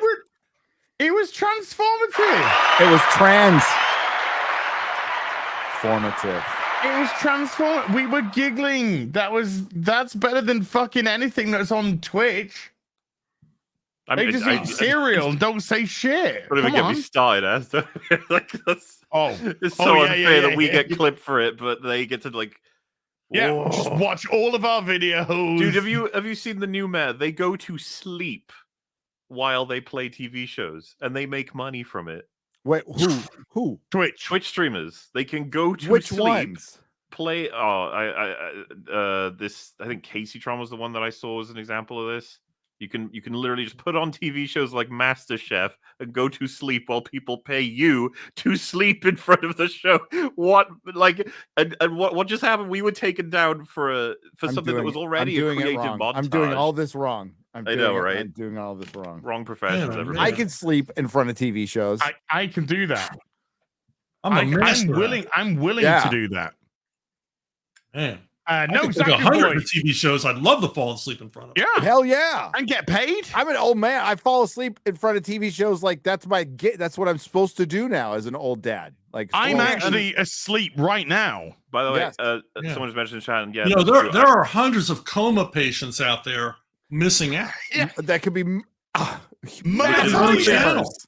Well, By the time you woke up, you could be a millionaire. People say like, "Why was I watching this?" I don't watch it. I was told about this. That's how I also know there's a sleep section on Twitch now. Apparently, that's like a tab for a genre. Wow, I know, it's crazy. it's the end of civilization as we know it. God, This just is it. thinking about all the hours spent editing. I know.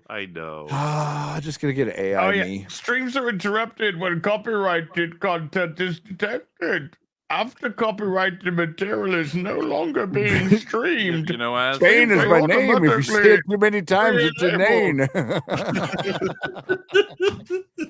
You see, as victory has defeated you.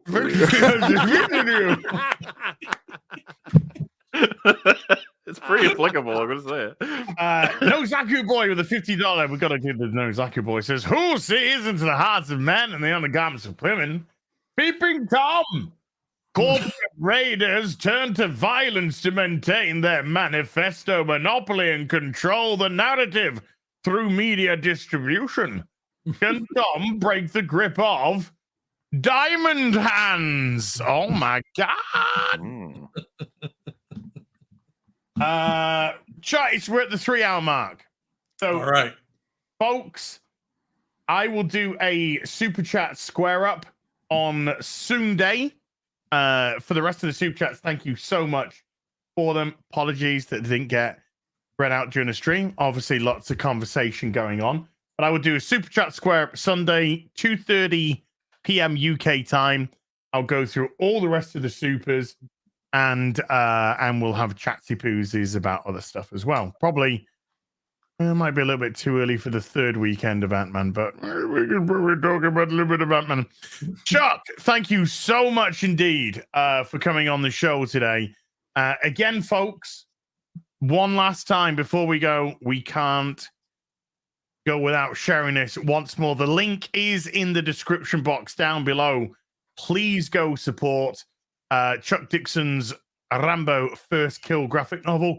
Chuck, do you want to give people a bit of a taste of what to expect?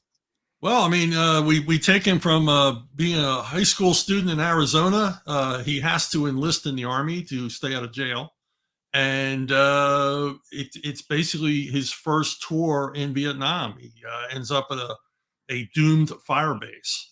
And there's all kinds of suspense and portrayal. It's a straight up Vietnam War action story, and largely based on interviews I did with Vietnam veterans over the years. Oh, wow. Oh, that's yeah. awesome. So there's a lot of stuff in here that actually happened to real people. I'm a little bit confused. Didn't you just go to Wikipedia? Yeah. No, all the good stories have not been told yet. You got to talk to the guys who were there. They'll tell you stuff that they, crazy. Hey, they'd rather people didn't know. But you just might revolutionize the industry with I did research. And they all said they love Jane Fonda, by the way. They just said was that? Oh yeah, huge absolutely fans. favorite. Huge Yeah. fans. And Blake Edwards. Blake Edwards? Yeah. So please, link is in the description. I've just put it into the chat again. Please go support Chuck Dixon on this venture. And of course, Critical Drinker is going to be in there as well. So, you know, 2 for 1 there, folks. He gets enough attention. I know, but I'm just kidding. I love him. He's worth it. We love him. He was just in Atlanta at a Comic-Con, and I missed him again. He's in the States. He's doing the Lord's work. He is. That's a good dude. Chuck, is there anything else that you'd like to plug while we're here? In the description box, we do have the link to your Subscribe Star. If you want to support Chuck there, we do have the link to your Arkhaven as well. Yeah, So check out please do. Arctoons. It's free digital comics. My Sister Suprema, Something Big, a whole bunch of my stuff is up there. You can read it for free. What better? That's brilliant. I know. Yeah, what a deal. Thank you so much again for being the guest on today's show. Really do appreciate it. You are legitimate, and I say this with absolute sincerity, a legitimate comic book legend. And to be quite honest with you, it's criminal that you're not still shaping and forming modern day comics in the mainstream industry, because they really need it. Because these fuckers ain't got a clue what they're doing. Well, thanks for the kind words. Does that mean I can come back someday? I think you can come back. Do you want to come back? I mean, that's like that's the question. You don't. Yeah. We just have- assume you'll never want to have anything to do with us again after this. No, I had a ball. I'd love to come back and talk to you guys again. That was hell great. yeah. Well, Graham said, how about Chuck and I come on together? Oh, we should definitely do that. And I know tomorrow you guys have got a little Indiegogo campaign, Joe Frankenstein, right? That's kicking off. Yep. So, and that's only a 30-day campaign. So maybe we get you back while the campaign's still active and get the both of you on. Let's do that. Wreak havoc. Let's do that. Yeah, because the two of us together, it's like Leopold and Loeb, man. We're trouble. Let's do it. I might just completely fangirl both of you. I'm gonna have to take some sort of relaxant beforehand just to try and calm me down. You know, just keep it calm.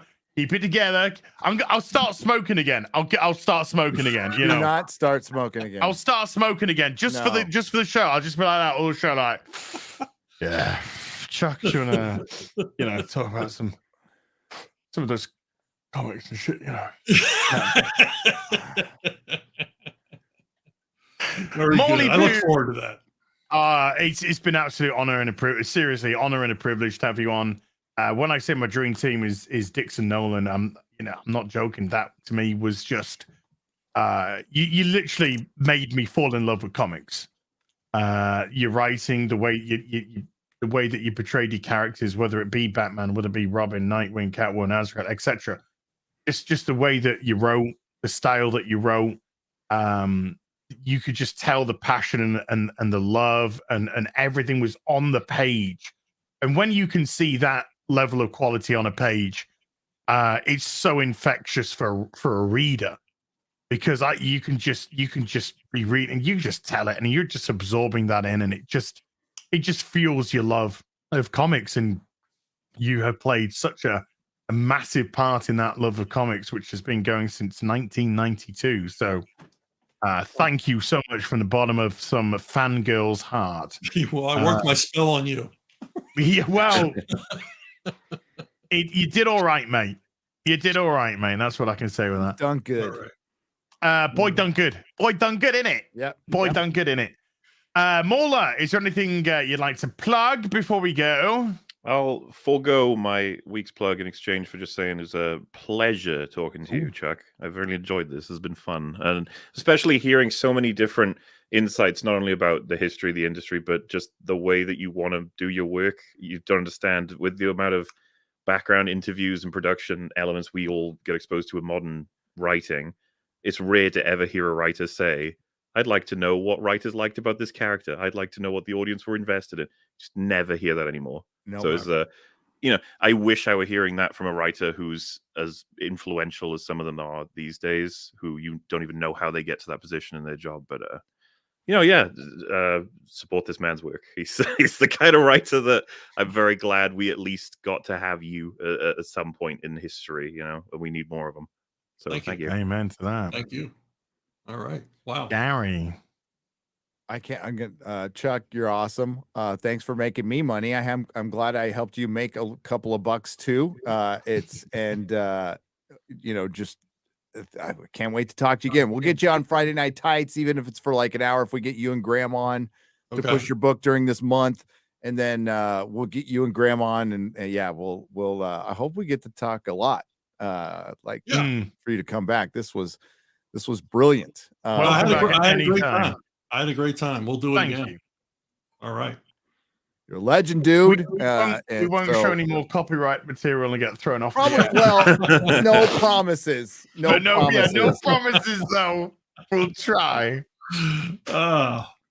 It's been again, thank you so much. And it's so wonderful, by the way. It's awesome. Just one final thing. It's just so awesome to see. I've been talking about how you shaped my love for comics from 1992 and through the 90s through to today. But it's incredible. 2023, here you are, still passionate, still producing, and that to me just shows, head and shoulders above anything else, the true level of commitment, the true level of love that you have for these silly, funny books that we love to pick up. And my God, that is just so incredible to see. So thank you so much. I got nowhere else to go. Yeah. It's the only thing I can do well. Appreciate the comic book writer who has added so much to the American mythology that still isn't fully appreciated. I'd like to see them be fully appreciated while they're around. and not 100 years from now when they go, man, that was a crazy time. They're writing these sequential stories over decades. And, you know, for the most part, they made sense and they were really good. And they inspired a generation, multiple generations of creators. Half the people in Hollywood right now who are true nerds read comic books. So, you know, thank you, Chuck, for being part of that. I appreciate that. It's my favorite medium too. It's the best medium there is, man. You know, it's like the peanut butter cup of mediums, you know. Chat, thank you so much for participating and being part of this special stream with Chuck Dixon today. I was going to say, Chuck Nolan, I wanted to marry you. I wanted to blend you together in one chimera of writing an artistic. Are you shipping them right now? That's kind of gay, dude. Shipping. Oh my God. I'll tweet it out later. Oh my God. So Oh my God. Stuck in Graham. Mods, thank you so much indeed. Everyone who's super chatted, thank you again. Sorry that if you did super chat didn't get read out in today's show, but I will do a super chat square up Sunday UK time 2:30, and I'll go through every single one of those supers. And everyone who also became a member today, thank you so much indeed. Really, really appreciate that. We will be back next week on Gary's channel. We're unfortunately being nobody with Yellow Flash. I know, I'm joking. Yeah, we got Yellow Flash on the show. Big nobody. Big comic book nerd. Big comic book nerd. We talk Yellow Flash and I in the old DMs. DMs. Yeah, we do those. We talk a lot of comic stuff and heritage auctions. Start fucking accepting UK shit, you fucking racists. They can't? No, they don't ship or to accept UK. Well, Try to sign I'll up have today. to help you with that, as long as I don't keep all the shit I buy for you. Well, I was going to say, there's a Norm Bray Fogel piece of art up there. Send it to me. We'll get it hooked up. So thank you so much. So Sunday, 2:30 p.m. UK time on this channel. I'll go through all of those supers. Thank you so much indeed. We'll be around next week, Yellow Flash. Until then, take care. Bye for now. And I might, in a few minutes, stream some Destiny 2 because the new expansion just came out. We'll see. Take care. Pass out. Thank you again, Chuck. Bye for now.